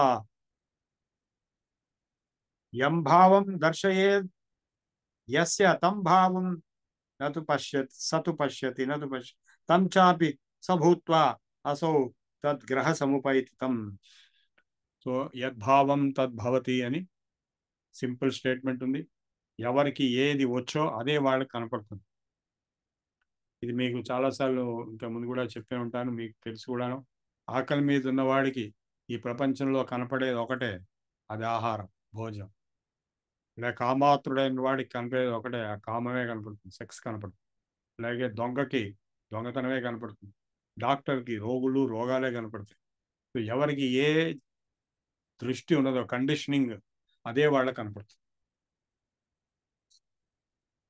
స్వప్నమాయే యథా దృష్టే గంధర్వ నగరం యథా తథా విశ్వమిదం దృష్టం వేదాంతేషు విచక్షణై. న నిరోధో నచోత్పత్తి న బద్ధో నచ సాధకః న ముముక్షుర్న వై ముక్త ఇత్యేషా పరమార్థతః. సో బంధము మోక్షం కూడా ఈ మాయాకల్పిత జగత్తులో భాగాలే. భావైర్ అసద్భిరేవాయ అద్వయేన చ కల్పితః భావాప్య అద్వయేనేవ తస్మాద్ అద్వయత శివ. సో అద్వయత్వం అంటే అద్వైతం, శివుడి తత్వం భగవంతుడి తత్వము, ద్వైతం అంతా కూడా కల్పిస్తుంది. ద్వైతం అంటే బహుత్వం. నాత్మభావేన నానేదం స్వసేనాపి కథంచన నా పృథక్ కించిత్ ఇది తత్వవిదో విదు. వీతరాగ భయక్రోధై మునిభిః వేదపారగైః నిర్వికల్పో హ్యామం దృష్టః ప్రపంచోపశమోదయ. సో ఈ సంసారం అనేటువంటిది రాగద్వేష సంసార స్వప్నతుల్యో హి రాగద్వేషాది సంకుల. It is a complex combination of రాగద్వేష, అహంకార మమకార, కామక్రోధ అండ్ సో ఆన్. ఇదే మనం అనుభవిస్తున్నటువంటి సంసారం. వీతరాగ భయక్రోధై మునిభి, ఏ మునులైతే రాగము భయము క్రోధము అన్ని వదిలిపెట్టిన వాడు ఉంటారో, వేదపారగై వేద విద్వాంసులై ఉంటారో. అంటే వేదం అంటే కేవలం వేదం చదవడం యజ్ఞం చేయడం అంతవరకే ఉంటే వేదం కాదు, వేదాంత జ్ఞానం. వేదాదౌ స్వరప్రోక్తో వేదాంతే చ ప్రతిష్ఠిత.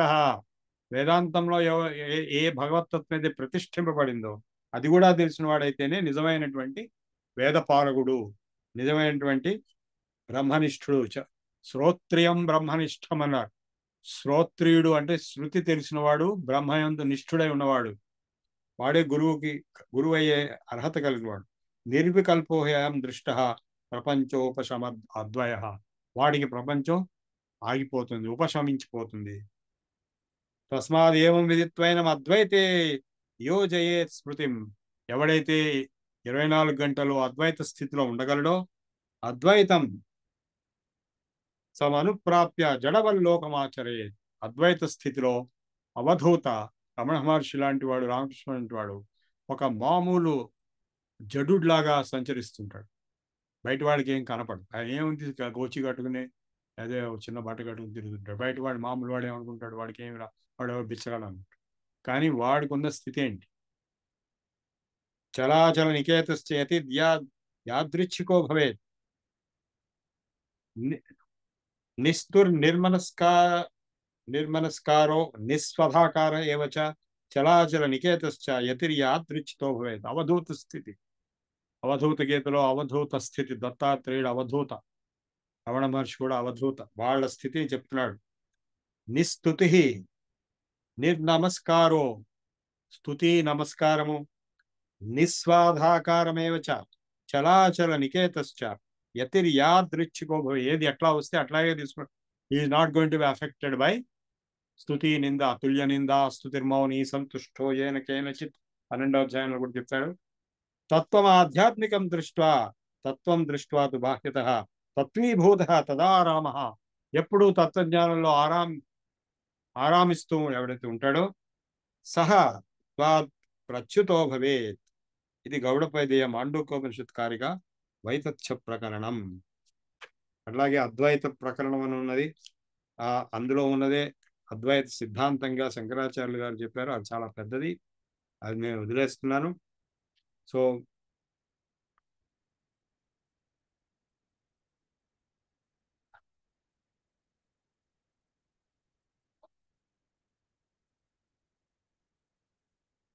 ఉపాసనాశ్రితో ధర్మో జాతే బ్రహ్మణి వర్తతే ప్రాగుత్పత్తే రజం సర్వం తేనాసౌ కృపణస్ఫుతః అతో వక్ష్యామి అకార్పణ్యమజాతి సమతాం గతం యథా నజాయతే కించిత్ జాయమానం సమంతతః ఆత్మా హి ఆకాశవత్ జీవైర్ఘటాకాశవైరుదితః.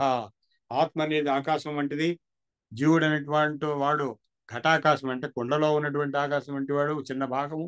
ఘటాధివచ్చ సంఘాతై అంటే కుండ పగిలిపోయినప్పుడు ఘటంలో ఉన్న ఆకాశం బయట ఉన్న ఆకాశం ఒకటే అయిపోయినట్టుగా ఈ శరీరం పడిపోయినప్పుడు ఇందులో ఉన్న ఆత్మతత్వం బయట ఉన్నటువంటి బ్రహ్మతత్వం రెండు ఒకటిగానే ఉంటాయి. సర్వే సంప్రయుజ్యంతే తద్వజ్జీవా సుఖాదిభి రూపకార్య సమాఖ్యాశ్చ భిద్యంతే తత్ర తత్ర వై. రూపము కార్యకారణ సంబంధం ఇవన్నీ కూడా పడిపోతాయి. ఆకాశస్య భేదోస్తి తద్వజ్జీవేష్ నిర్ణయ. ఆకాశంలో భేదం లేదు. ఘటాకాశానికి బయట ఆకాశానికి తేడా లేదు. నా ఆకాశస్య ఘటాకాశో వికార అవయవో యథా నైవ ఆత్మ సదా జీవో వికారావయవ తథా. సో ఆత్మకి పరమాత్మకి జీవాత్మకి తేడా లేదు, కేవలం వికారంలో తేడా. ఎట్లాగైతే నీరు, హుసేన్ సాగర్లో నీరు, గండిపేట చెరువులో నీరు, అలాగే మేహత్ సాగర్ చెరువులో, మూసీ నదిలో నీరు, గంగా నదిలో నీరు, గంగోత్రిలో నీరు, గౌముఖ్ గ్లేషియర్లో నీరు, అన్ని నీళ్ళు ఒకటే, కానీ అందులో వికారాలు మారుతున్నాయి, కంటామినేషన్స్ మారుతాయి. అట్లాగే ఈ ఆత్మతత్వం, నేను అనేటువంటి ఆత్మతత్వం నీలో, నాలో, చీమలో, బ్రహ్మలో అంతటా ఉన్నది ఒకటే ఆత్మతత్వము. కేవలం వికారాలు మారుతున్నాయి. మరణే సంభవే చైవ గత్యాగమనే అపి. మరణం వచ్చినప్పుడు కానీ, వచ్చినప్పుడు పోయినప్పుడు కానీ, స్థితో సర్వశరీరేషు ఆకాశేన అవిలక్షణ. ఆకాశం వల్లే ఆత్మ అన్ని శరీరంలో ఉన్నది. సంఘాత స్వప్నవత్ సర్వే ఆత్మమాయా వివర్జితా అధిక్యే సర్వసామ్యేవానోపత్తిర్విహిత్యతే. అసాదయో హి యేషు కోశ వ్యాఖ్యాత తైత్రేయకి. తైత్రేయ ఉపనిషత్తులో 5 కోశాలు, అన్నమయ, ప్రాణమయ, మనోమయ, విజ్ఞానమయ, ఆనందమయ కోశాలు వర్ణింపబడ్డాయి. తేషాం ఆత్మా పరో జీవ ఖం యథా సంప్రకాశిత. ఒకే జీవాత్మ ఆకాశం వల్లే అంతటా అన్నిట్లో వ్యాపించింది. ద్వయోర్ మధుజ్ఞానే పరం బ్రహ్మ ప్రకాశితం పృథివ్యాముదరే చైవ యథా ఆకాశ ప్రకాశిత. జీవాత్మనోరన్యత్వం అభేదేన ప్రశస్యతే. సో జీవాత్మకి పరమాత్మకి అభేదము, అద్వైతము చెప్పబడింది. అందుకే నానాత్వం నింద్యతే యచ్చ తదేవ హి సమంజసం. జీవాత్మనో పృథక్త్వం యత్ ప్రాగుత్పత్తే ప్రకృతితం భవిష్యద్వృత్తౌ గౌణం తన్ముఖ్యత్వం హి నయుజ్యతే. మురుల్లోహ విస్ఫులింగాద్యే సృష్టివ్యాచోదితాన్యథా ఉపాయస్సు అవతారాయ నాస్తి భేద కథంచనం.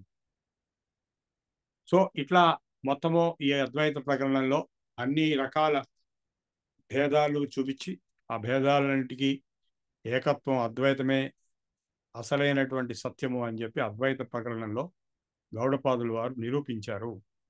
ఈ ఈ అద్వైత ప్రకరణంలో, ఈ వైతథ్య ప్రకరణంలో వీటిలో చెప్పబడినవే శంకరాచార్యులు గారు పైకి తీసుకొచ్చి మాయావాదంగా ఏర్పరిచి వీటిని అందరినీ బౌద్ధుల్ని, జైనుల్ని, వాళ్ళందరినీ వాదోపవాదాలను ఓడించి చివరికి అద్వైత సిద్ధాంతాన్ని పరమోత్కృష్టమైనటువంటి తత్వజ్ఞానం కింద నిలబెట్టి జగద్గురువులుగా ప్రతిష్ఠింపబడ్డారు. నేను ఇంతటితో ఆపిస్తున్నాను. ఇప్పుడు మీరు ఏమైనా డౌట్స్, ప్రశ్నలు ఉంటే అడగండి.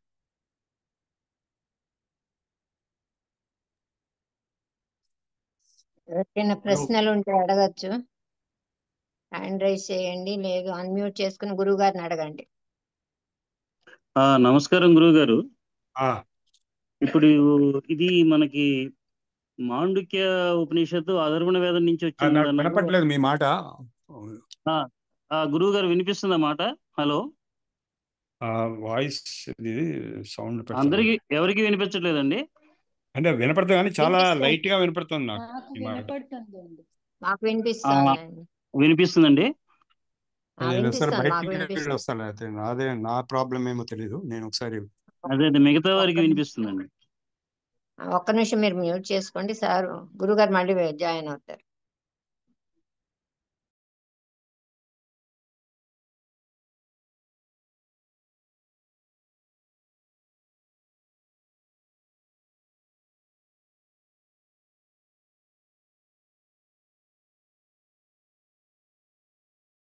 అధర్వణ వేదం నుంచి తీసుకున్న ఇవి మంత్రాలు కదండి. ఇవి 12 మంత్రాలు ఎన్నో ఉన్నాయి. ఇవి అయితే మాండుక్యోపనిషత్తు అన్నారు. ఈ మాండుక్య కారికలు అని ఎందుకని అన్నారు సార్? కారికలు అంటే కారిక అంటే కామెంటరీ అండి. ఇప్పుడు మీకు ఉపనిషత్తు కారిక 2 వినిపించాను. ఒక్కొక్క సెక్షన్ కి వారు సెపరేట్ గా కారిక ఇచ్చారు. ఆ 2 వినిపించాను. Okay sir, okay. 2 కలిపే పబ్లిష్ అయింది. ఓకే. ఇంకొక డౌట్ గురువు గారు, ఇప్పుడు ఎంత పెద్ద సృష్టికైనా అది నేను చూస్తే సృష్టి ఉన్నట్టు లెక్క మనకి మామూలుగా అయితే. ఇప్పుడు అంటే నా డౌట్ ఏంటంటే సృష్టి ముందా దృష్టి ముందా? అంటే ఇప్పుడు ఆల్రెడీ ఉన్న సృష్టిలోకి నేను వచ్చాను, ఈ సృష్టి ఉన్నప్పుడే నేను వెళ్ళిపోతున్నానని నా భావన. అంటే ఇప్పుడు ఆల్రెడీ ఉన్న సృష్టిలోకి నేను వచ్చి చూస్తే సృష్టి ఉందా, నేను చూడకుండానే సృష్టి ఉందా? అంటే సృష్టి ముందా దృష్టి ముందా? అంటే ఇప్పుడు దృష్టి లేకపోతే సృష్టి ఉందో లేదో కూడా తెలియదు మీకు.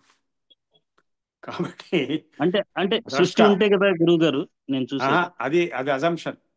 ద్రష్ట ఉంటేనే కదా దృశ్యం ఉండేది. అవును, దేనికైనా సాక్షి. ముందు ద్రష్ట ఉంటే తర్వాత దృశ్యం ఉంటుంది. కాబట్టి ఆ దృశ్యం గురించి ఎంత చెప్పినా చెప్పచ్చు. సృష్టి అనేది దృశ్యం, ద్రష్ట అనేది నేను. సో కాన్షియస్నెస్ నుంచే ఇవన్నీ ఉన్నాయి. ఇప్పుడు మొత్తం చూడండి, ఒక చిన్న పిల్ల ఉంది, మా మనవరాలు ఉంది, చిన్న పిల్ల. ఆ పిల్ల కాన్షియస్నెస్లో కొన్ని ఆబ్జెక్ట్స్ ఉంటాయి. అంటే అమ్మ, నాన్న, తాత ఇట్లా కొంతమంది ఉంటారు. ఒక 20-30 ఉంటాయి, అంతకంటే ఉండవు. అదే పెద్దవైన కొద్దీ 100, 200, 300, 500 మీలాంటి వాళ్ళ దగ్గర 50,000 ఆబ్జెక్ట్స్ ఉండొచ్చు మనస్సులో. సో ఒక్కొక్కటి యాడ్ అవుతున్నది. సో ఈ ఈ సృష్టి యొక్క దృష్టి మీ మనసులో డెవలప్ అవుతున్నది గ్రాడ్యువల్గా. అది అన్డెవలప్ కూడా అవ్వచ్చు. ఇప్పుడు ఓంకార సాధన వల్ల, ధ్యాన సాధన వల్ల శూన్యత్వ స్థితి వస్తుంది. బుద్ధుడు కూడా అదే చెప్పాడు, సర్వం శూన్యం శూన్యం. సో ఇది ఇక్కడ సిద్ధాంతం అన్నమాట. నాలోనే అన్నీ ఉన్నాయి, నేను లేకపోతే ఏమీ లేదు. ఇంకో డౌట్ గురువు గారు, ఇప్పుడు సృష్టి అనేది మన అజ్ఞానం వల్ల ఉంది అని అనుకుంటున్నామని ఒక ఫైనల్ డిక్లరేషన్, లేకపోతే సృష్టి లేదు అంటే రజ్జు సర్పభ్రాంతి అన్నారు. అయితే ఇక్కడ నా డౌట్ ఏంటంటే, ఆ సర్పం అనే దాన్ని నేను రజ్జునే అనుకుంటున్నాను, కానీ చీకట్లో ఒక చెట్టునో లేకపోతే పుట్టనో లేకపోతే ఫ్రిడ్జ్నో మొబైల్నో చూసి సర్పం అనుకోవట్లా. అంటే ఆ సర్పంలాగా కనిపించే గుణం ఆ రజ్జువులో ఉంది. అంటే ఈశ్వరుడిలోనే జగత్తులాగా కనిపించే గుణం ఉందంటారా? అదే అదే అందుకే ఈశ్వరుడే జగత్తుగా, సర్వం కల్విదం బ్రహ్మ. సో ఈశ్వరుడే జగత్తుగా కనపడుతున్నాడు, తాడే పాములాగా కనపడుతున్నది అనే వాదం. ఇదంతా తర్కం, తత్వజ్ఞానం తర్కం మీద ఉంది, న్యాయదర్శనం మీద. Okay sir. ఇంకొక చిన్న డౌట్ సార్, ఏమనుకోకండి. ఇప్పుడు నేను పుట్టక ముందు నాకు తెలియదు, నాకు తెలిసి నేను ఈ ప్రపంచంలోకి రావట్లా. అలాగే పోయేటప్పుడు కూడా మనిషి హలో పోయేటప్పుడు కూడా మనిషి తెలివి తప్పే చనిపోతాడు. అయితే ఈ మధ్యలో నాకు తెలుస్తుంది ఈ ప్రపంచం అనేది ఒకటి ఉందని, ఈ సృష్టి అని, ఇవన్నీ ఉన్నాయని. అంటే మరి ఆత్మకి అది పుట్టేటప్పుడు ఆత్మకి తెలుసా అది పుడుతుందని, ఈ శరీరం అంటే పుడుతుందని? ఇక్కడ మన హిందూ ధర్మంలో అనేక జన్మలు ఉన్నాయి, ఒక జన్మ కాదు. సో మీరు పూర్వజన్మను బట్టే కొత్త జన్మ వస్తుంది. అవును. మీరు చనిపోయేటప్పుడు ఎటువంటి పరిస్థితిలో చావు వస్తుందో దాన్ని బట్టే మీ జన్మ మళ్ళా వచ్చేది. అంటే బ్రాహ్మీ స్థితిలో పోతే, ఏషా బ్రాహ్మీ స్థితి పార్థ నైవాం ప్రాప్య విముహ్యతి స్థిత్వాస్యాం అంతకాలేపి బ్రహ్మ నిర్వాణం రుచ్యతి అని ఉంది 2వ అధ్యాయంలో. బ్రాహ్మీ స్థితిలో కనుక అంతకాలంలో వెళ్ళిపోతే మళ్ళా పుట్టుకుండదు, మీరు బ్రహ్మీభూతులు అయిపోయారు. అలా కాకుండా నేను ఫలానా, నాకు ఇది కావాలి, నాకు ఇదిగో ఈ కోరికలు ఉన్నాయి, నాకు ఈ అనుబంధాలు ఉన్నాయి, ఈ రాగద్వేషాలు ఉన్నాయి అనే స్థితిలో కనుక పోతే మళ్ళా అవన్నీ తీర్చుకోవడానికి మళ్ళా జన్మ వస్తుంది, వాటి తోడించే వస్తుంది.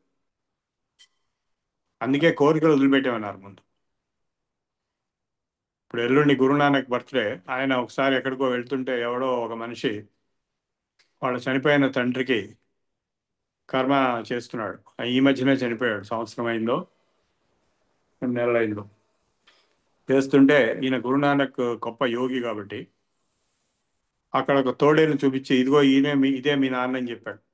అదేంటంటే అట్లా ఎట్లా అవుతాడు ఏంటంటే, మీ నాన్న చనిపోయేటప్పుడు చేపలు తినాలనే కోరికతో చనిపోయాడు, తోడేలే పుట్టి ఇదిగో చేపలు తిన్నాడు. సో ఏ కోరికతో, అది భగవద్గీత 8వ అధ్యాయంలో కూడా, ఎం వాపి స్మరన్ భావం త్యజత్యంతే కళేవరం తం తమేవైతి కౌంతేయ సదా సద్భావ భావితా. ఎప్పుడు ఏ భావం బలవంతంగా ఉంటుందో అదే చచ్చిపోయేటప్పుడు ఆ భావం వస్తుంది మనసులో, ఆ భావంతో మళ్ళా జన్మ వస్తుంది. అందుకే ఎవరైతే ఓంకారంతో ఓ విచ్చేకాక్షరం బ్రహ్మ వ్యాహృమామనుస్మరం ప్రయాతి త్యజన్ దేహం, ఎవడైతే ఓంకారంలో బ్రాహ్మీభూత స్థితిలో దేహాన్ని వదిలిపెడతాడో సయాతి పరమాంగతి, వాడు మళ్ళా పుట్టడు. అందుకే చనిపోయిన వాడికి చేసే కర్మకాండంలో కూడా, తద్దినాల్లో శ్రాద్ధాల్లో కూడా ఒక మంత్రం డెఫినెట్గా చదువుతారు ఎవరికైనా సరే. పునరావృత్తి రహిత శాశ్వత బ్రహ్మలోకే నిత్య నివాస ప్రాప్తిరస్తు అని ఒక సంకల్పం ఉంటుంది. మళ్ళా వీడు పుట్టకుండా బ్రహ్మలోకంలోనే ఉండాలి అని ఈ కర్మ చేసేవాడు సంకల్పం చేస్తున్నాడు ఆ చనిపోయిన వాడి గురించి. సో ఈ బ్రహ్మజ్ఞానం కోసమే, బ్రహ్మజ్ఞానం వస్తే, బ్రహ్మజ్ఞానంతో చావు వస్తే మళ్ళా జన్మరాహిత్యం అనేది వస్తుంది. బ్రహ్మజ్ఞానం లేకపోతే డెఫినెట్గా జన్మ వస్తుంది. ఏ జన్మ వస్తుంది అనేది మీ అనుబంధాలను బట్టి, మీ కోరికలను బట్టి, మీ కర్మను బట్టి వస్తుంది. ఇది వినటానికి చాలా బాగుంటుంది సార్. ఇప్పుడు ఆ జన్మరాహిత్యమైనటువంటి ఆ స్థితి మాకు కూడా కలగాలని అనిపిస్తుంది. కానీ ఒక రకమైనటువంటి నిరాశావాదం కూడా వచ్చేస్తుంది కదా సార్. ఇప్పుడు ఏ కోరికలు లేకుండా నేను ట్రై చేస్తూ ఉంటాను. నేను ఎప్పుడు చనిపోతానో నాకు తెలియదు, ఎప్పుడు ఇట్ జన్మ డజంట్ విడుస్తానో మ్యాటర్. తెలియదు. It doesn't matter. ఇది చాలా పెద్ద సబ్జెక్టు, వేదాంత శాస్త్రము. ఇది తత్వజ్ఞానం. ఇది మామూలు విషయం కాదు. ఇది బ్రహ్మ విద్య. అందుకే మామూలు సబ్జెక్ట్స్ చదివినట్టుగా, హిస్టరీ జాగ్రఫీ చదివినట్టుగా ఇది అర్థం కాదు కూడా. అందుకే ఏదైనా సబ్జెక్ట్ రావట్లేదు, అర్థం కావట్లేదు అంటే ఏముంది, ఇదేమన్నా బ్రహ్మ విద్య అంట, ఇది వస్తుందిలే అంట. ఇదే బ్రహ్మ విద్య. ఇది బ్రహ్మ విద్య. ఇది రాదు, ఇది చాలా కష్టం, అర్థం కూడా కాదు. ఇప్పుడు నేను 60-70 ఏళ్ళ బట్టి, ఇప్పుడు నాకు 72 ఏళ్ళు. నా చిన్నప్పుడు 4-5 ఏళ్ల బట్టి నేను ఇందులో ఉన్నాను. 8 ఏళ్ళకి మా అమ్మగారు నాకు భగవద్గీత మొత్తం కంఠస్థం చేయించింది. నేను పుట్టినప్పటి నుంచి, పుట్టక ముందు నుంచి కూడా యోగులు, సన్యాసులు, సాధువులతోటే పెరిగాను నేను. మా ఇంటి పక్కనే రామకృష్ణ మఠంలో నేను 15-20 ఏళ్ళు పెరిగాను. అట్లాగే నేను పుట్టక ముందు మాణిక్య ప్రభు వరదతో పుట్టాను. మా అమ్మ గురువు గారు ఆవిడ ఒళ్ళో కూర్చోబెట్టిన ఆవిడ పెద్ద సిద్ధురాలు. ఇంత చేస్తేనే గ్యారంటీ లేదు. ఏమీ లేకుండానే ఎట్లా వస్తుందండి? చేసుకున్న వారికి చేసుకున్నంత అందుకే జ్ఞానం. గురువు గారు డౌట్లని కూడా మాకు అడగటానికి ముందు మేము ఇది గ్రహించుకోవడమే కష్టం కదా గురువు గారు. ఇది ఇంకా ఎన్నిసార్లు వింటే తప్పితే ఏదన్నా ఒక డౌట్ అనేది ఇది ఒకటే కాదు, అర్థం అనేక వేదాంత శాస్త్రం. భగవద్గీత ఫస్ట్ అన్నిటికంటే ఈజీ. ఉపనిషత్తులు ఇది కాక, ఇప్పుడు నాది, మీరు యూట్యూబ్కి వెళ్ళి సిఎస్ఆర్ ప్రభు అని కొడితే మీకు వేదాంత టాక్స్ బై సిఎస్ఆర్ ప్రభు అని ఒక ప్లేలిస్ట్ వస్తుంది. అందులో అన్ని వేదాంత గ్రంథాలు ఉన్నాయి. వేదాంత టాక్స్ బై సిఎస్ఆర్ ప్రభు, దాంట్లో ఊరికే సిఎస్ఆర్ ప్రభు అని కొడితే చాలు. అందులో అనేక వేదాంత గ్రంథాలు నేను ప్రవచనాలు, ఉపన్యాసాలు చెప్పాను, ఇప్పటికే చెప్తున్నాను. అవన్నీ అందులో వస్తాయి. అంటే భగవద్గీత సింపుల్ అన్నిటికంటే ఉపనిషత్తులో ఇంకా గొప్ప ఉపనిషత్తులు. సుఖరహస్యోపనిషత్తు అని ఉంటుంది. సుఖ బ్రహ్మకి ఆత్మజ్ఞానం, బ్రహ్మజ్ఞానం రావడానికి పరమశివుడు ఉపనయనంలో ఆయనకి బోధించినటువంటి మహావాక్యాలు. సో అది కూడా నా లెక్చర్ ఉంటుంది. అలాగే అవధూత గీత అనేది సర్వోత్కృష్టమైంది. అలాగే ఆ అష్టావక్ర సంహిత అనేది ఇంకా ఉత్కృష్టమైంది. ఒకదాన్ని మించింది ఒకటి. సో ఇవన్నీ ఎంతో జీవితాంతం వాటిని శ్రవణం చేస్తూ, మననం చేస్తూ, నిధిధ్యాసన చేస్తూ ఉంటే బ్రహ్మాకార వృత్తి ఏర్పడుతుంది. ఆ బ్రహ్మాకార వృత్తి పూర్తిగా స్థాపింపబడితే, ప్రతిష్ఠింపబడితే బ్రహ్మజ్ఞానం వచ్చినట్టు లెక్క. అవి రావడానికి ప్రీ రిక్విజిట్ క్వాలిఫికేషన్స్ చెప్పారు. 4 చెప్పారు. సాధన చతుష్టయ సంపత్తి అని. అదేంటంటే ఫస్ట్ సమదమాది షట్క సంపత్తి. ఆ 4గిట్లో ఫస్ట్దే 6 పార్ట్స్లో ఉంది. శమము అంటే శాంతిగా ఉండటము, దమము అంటే కంట్రోల్గా ఉండటము, శమము, దమము, తితిక్ష టాలరెన్స్, ఫోర్బెరెన్స్, ఉపరతి కంటెంట్మెంట్, సాటిస్ఫాక్షన్, శ్రద్ధ సమాధి సమాధానం. అంటే యోగ సమాధి కూడా మీనింగ్ వస్తుంది. ఈ 6 ఉన్నప్పుడు అది శమదమాది షట్క సంపత్తి అయింది. అది కాక నెక్స్ట్ ఉండేది నిత్యానిత్య వస్తు వివేకం. వివేకం ఏది నిత్యము, ఏది అనిత్యము అనే వివేకం ఎప్పుడైతే అది వస్తుందో దానివలన నెక్స్ట్ వచ్చేది ఏంటి? వైరాగ్యం. ఇహాముత్ర ఫల భోగ విరక్తి. దేని మీద కోరిక లేకపోవడం అది అప్పుడు వస్తుంది. 3వ స్టెప్లో వస్తుంది. ఈ 3 వచ్చిన తర్వాత సహజంగా ముముక్షుత్వం వస్తుంది. నాకు మోక్షం కావాలి అనేటువంటి బలమైనటువంటి కాంక్ష. సో ఆ బలమైనటువంటి డిటర్మినేషన్, నిశ్చయాత్మకటువంటి మోక్షం గురించి కావాలి, ముముక్షుత్వం అంటారు. ఈ 4 ఉన్నవాడికే శ్రవణం, మననం, నిధిధ్యాసనం, మహావాక్యాల యొక్క శ్రవణ మనన నిధిధ్యాసనం వలన బ్రహ్మాకార వృత్తి ఏర్పడి అది ప్రతిష్ఠింపబడుతుంది. ఇంకో చోట వారు ఏం చెప్పారు శంకరాచార్య గారు? ఈ శమదమాది షట్క సంపత్తులు ఎట్లా వస్తాయండి, మాకు అవి కూడా లేవు కదా అంటే, దానికి ఇంకో 3 ప్రీ రిక్విజిట్స్ చెప్పారు. అవి చేస్తే ఇవి వస్తాయని. అవేంటవి? ఫస్ట్ స్వవర్ణాశ్రమ ధర్మాచరేణ అన్నాడు. నీ వర్ణాశ్రమ ధర్మం ఏదైతే ఉందో, నీ బాధ్యతలు, నువ్వు ఏ ఆశ్రమంలో ఉన్నావో, ఏ వర్ణంలో ఉన్నావో, ఏ ఆశ్రమం, ఎటువంటి పరిస్థితుల్లో ఉన్నావో నీ స్వధర్మ ఆచరణ చేయమన్నాడు ఫస్ట్. సెకండ్ తపశ్చర్యలు చేయమన్నాడు. తపస్సు చేయమన్నాడు అంటే ఆ ఉపవాసాలు, తీర్థయాత్రలు, ఆసనాలు, ప్రాణాయామాలు ఇవన్నీ తపశ్చర్యల కింద వస్తాయి. ఎవరికి తగింది, ఎవరికి చేత అయింది వాళ్ళు చేస్తారు. తర్వాత హరితోషణేనా అన్నాడు. భక్తి, హరిభక్తి, హరితోషణ, హరిని సంతోషింపచేయటం భక్తి.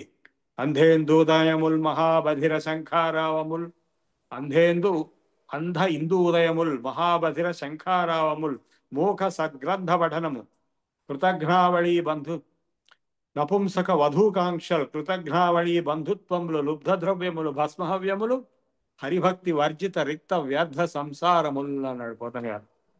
సో అందుకే హరిభక్తి, హరితోషణ అనేది మూడవ ఇంపార్టెంట్ భక్తి యోగం.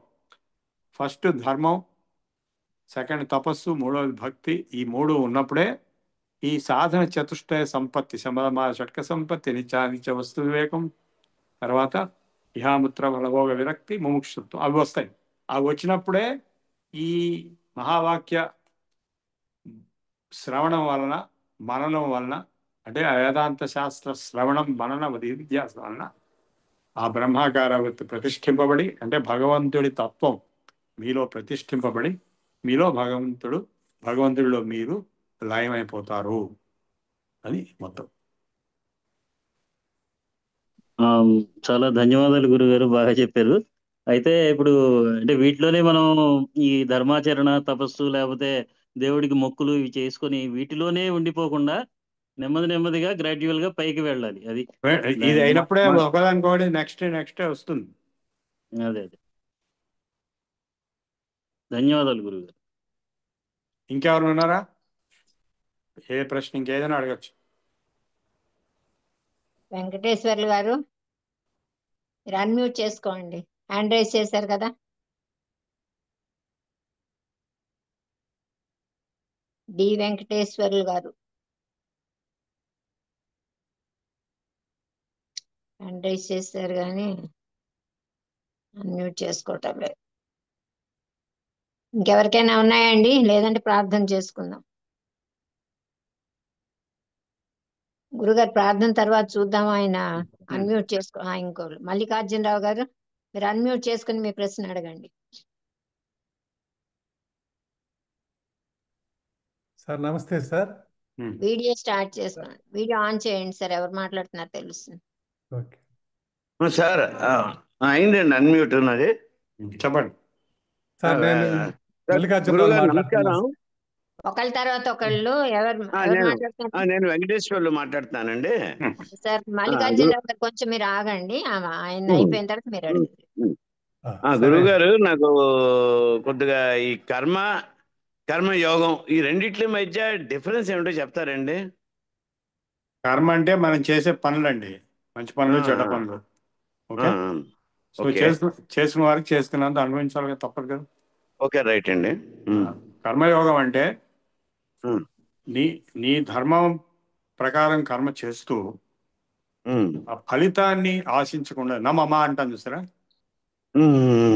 అది అంటే మనం చేసే ప్రతి కర్మలోని భగవంతుడికి అంకితం చేసేటట్టు చేయాలి. అదే కర్మయోగం. అంతే. ఓకే, థ్యాంక్ యూ అండి. మల్లికార్జునరావు గారు మీ ప్రశ్న. సార్ నమస్తే సార్. సార్ ఇప్పుడు మనకు కర్మలను బట్టి జన్మలు ఉంటాయని చెప్తుంటారు కదా పెద్దలు. ఇప్పుడు కర్మ ఉన్నందువల్ల జన్మ వస్తుందంటారా, లేకపోతే జన్మ వచ్చినందువల్ల మన కర్మలు వస్తుంటాయంటారా? రెండు కర్మ రెండు కర్మ వలన జన్మ, జన్మ వలన కర్మ. అంటే కర్మమున పుట్టు జంతువు, కర్మమున జచ్చు. మీ కర్మ ప్రకారమే మీరు పుట్టారు. మీరు పుట్టినప్పుడే మీరు పూర్వజన్మలో మరణం అప్పుడు ఎంతవరకు కర్మ ఎలాంటి స్థితిలో ఉన్నదో అదే మీ జాతకంలో ఈ జన్మలో పుట్టినప్పుడు ఉంటుంది.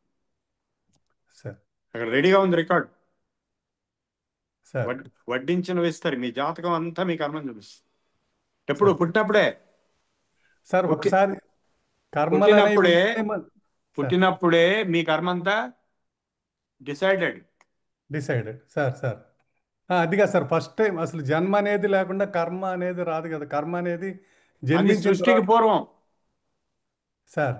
సృష్టి బ్రహ్మ కల్పం 18,40,000 దాదాపు 2 బిలియన్ ఇయర్స్ సృష్టి చక్రం. సార్ సార్ సృష్టికి పూర్వం ఏమీ లేదు. ఆ, ఆ. అవ్యక్త వ్యక్తయ సర్వా ప్రభవంత్యహరాగమే. బ్రహ్మ సృష్టి మొదలెట్టినప్పుడు సార్ అవ్యక్తము నుంచి ఈ వ్యక్తమైన సృష్టి అంతా వస్తుంది. సార్ మళ్ళా ఇది అంతా అయిపోయింది, బ్రహ్మకల్పం అయిపోయిన తర్వాత 4 యుగాలు అంతా అయిపోయిన తర్వాత, మన్వంతరాలు అయిపోయిన తర్వాత మళ్ళా వెనక్కి వెళ్ళిపోయి మళ్ళా నథింగ్.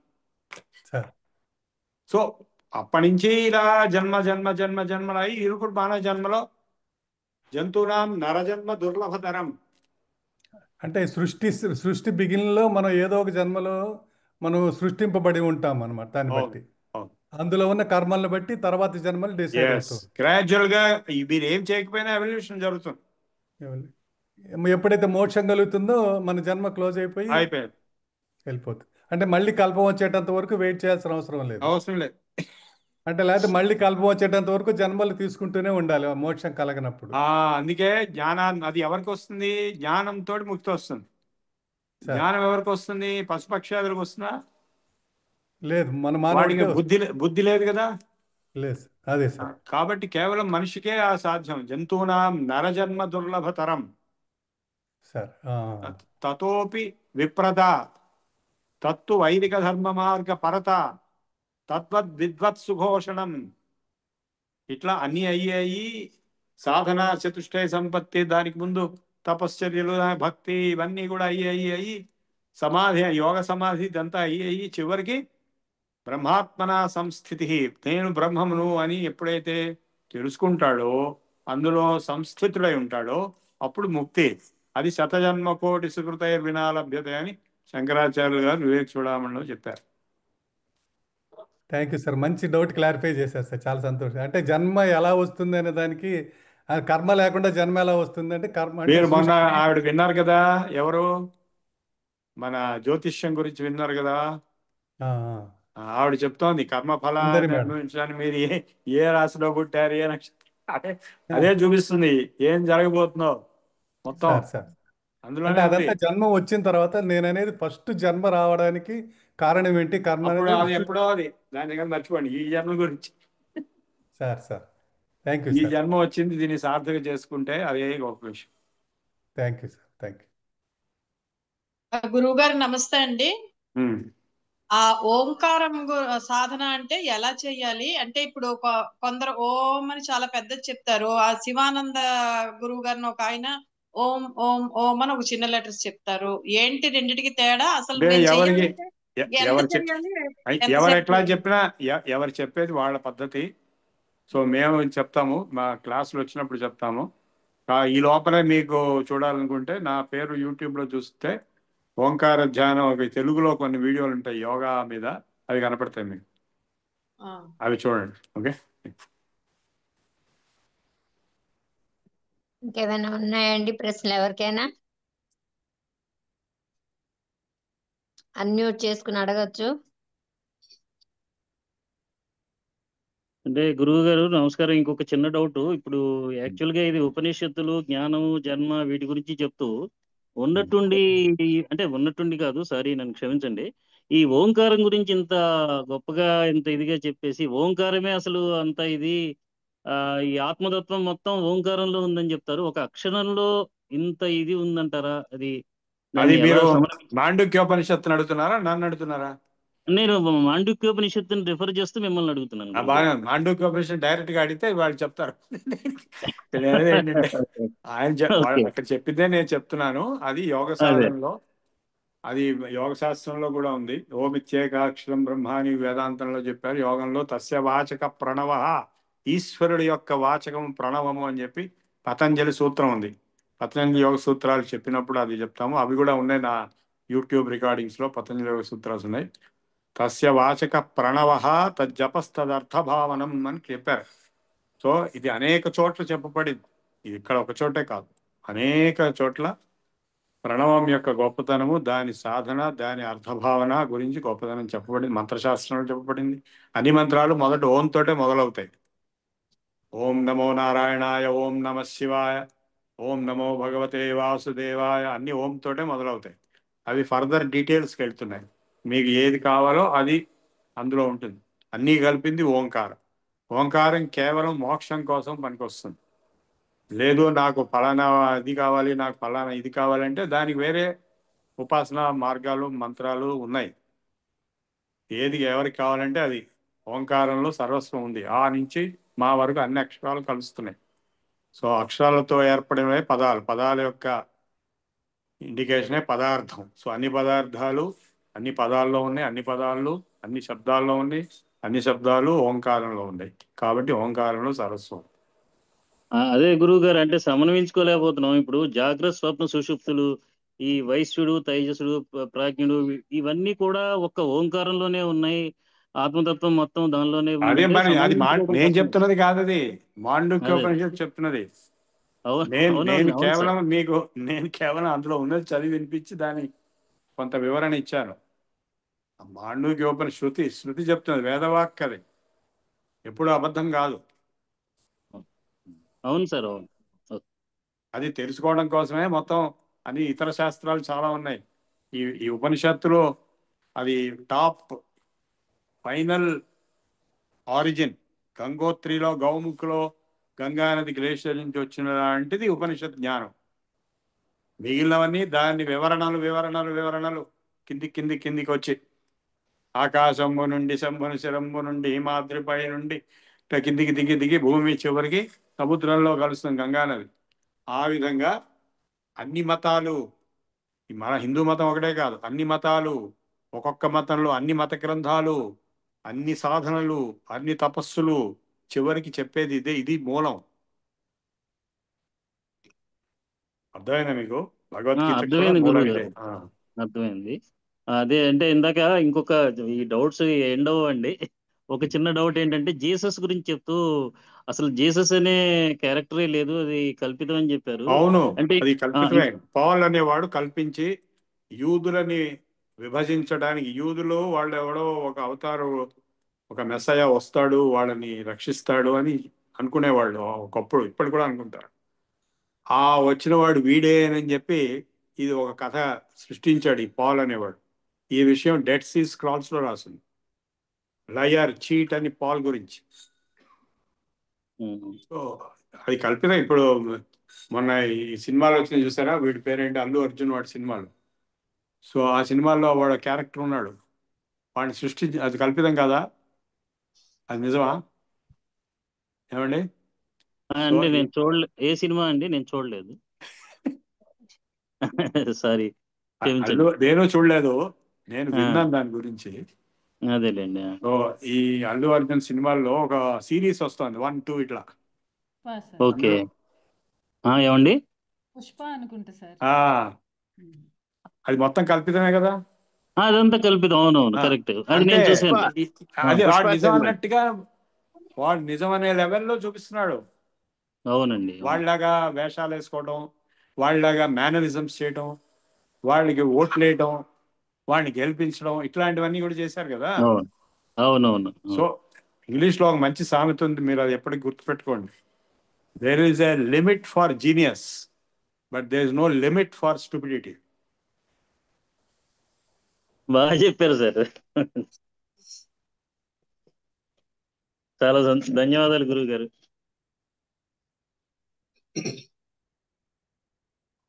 ఇంకేమైనా ప్రశ్నలు ఉన్నాయండి, లేకపోతే తరగతి ప్రార్థన చేసుకుందాము? ఝాన్సీ గారు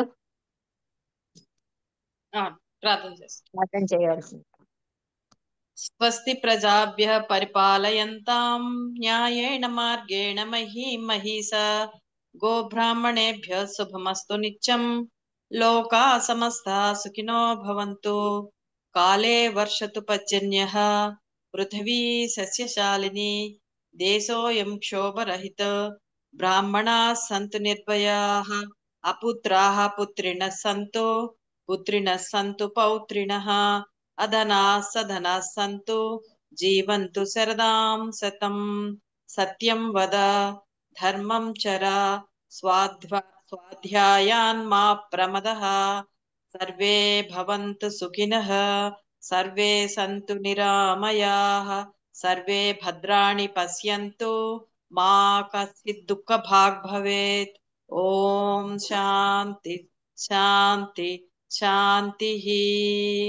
ఓం పూర్ణమదః పూర్ణమిదం పూర్ణాత్ పూర్ణముదచ్యతే పూర్ణస్య పూర్ణమాదాయ పూర్ణమేవావశిష్యతే. ఓం శాంతి శాంతి శాంతిః. సర్వే జనాః సుఖినో భవంతు. స్వస్తి. సర్వే జనా సుఖినో భవంతు.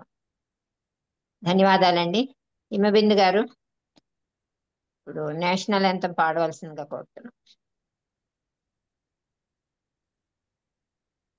హిమబిందు గారు. హే భారత భాగ్య విధాత పంజాబ సింధు గుజరాత మరాఠా ద్రావిడ ఉత్కళ వంగ వింజ హిమాచల యమునా గంగా ఉచ్ఛల జలధి తరంగా తవ శుభ నామే జాగే తవ శుభాశిషం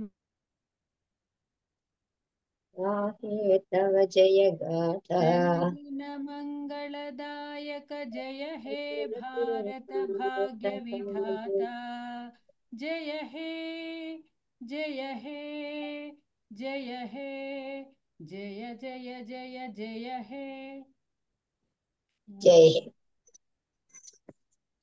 ధన్యవాదాలు హిమబిందు గారు.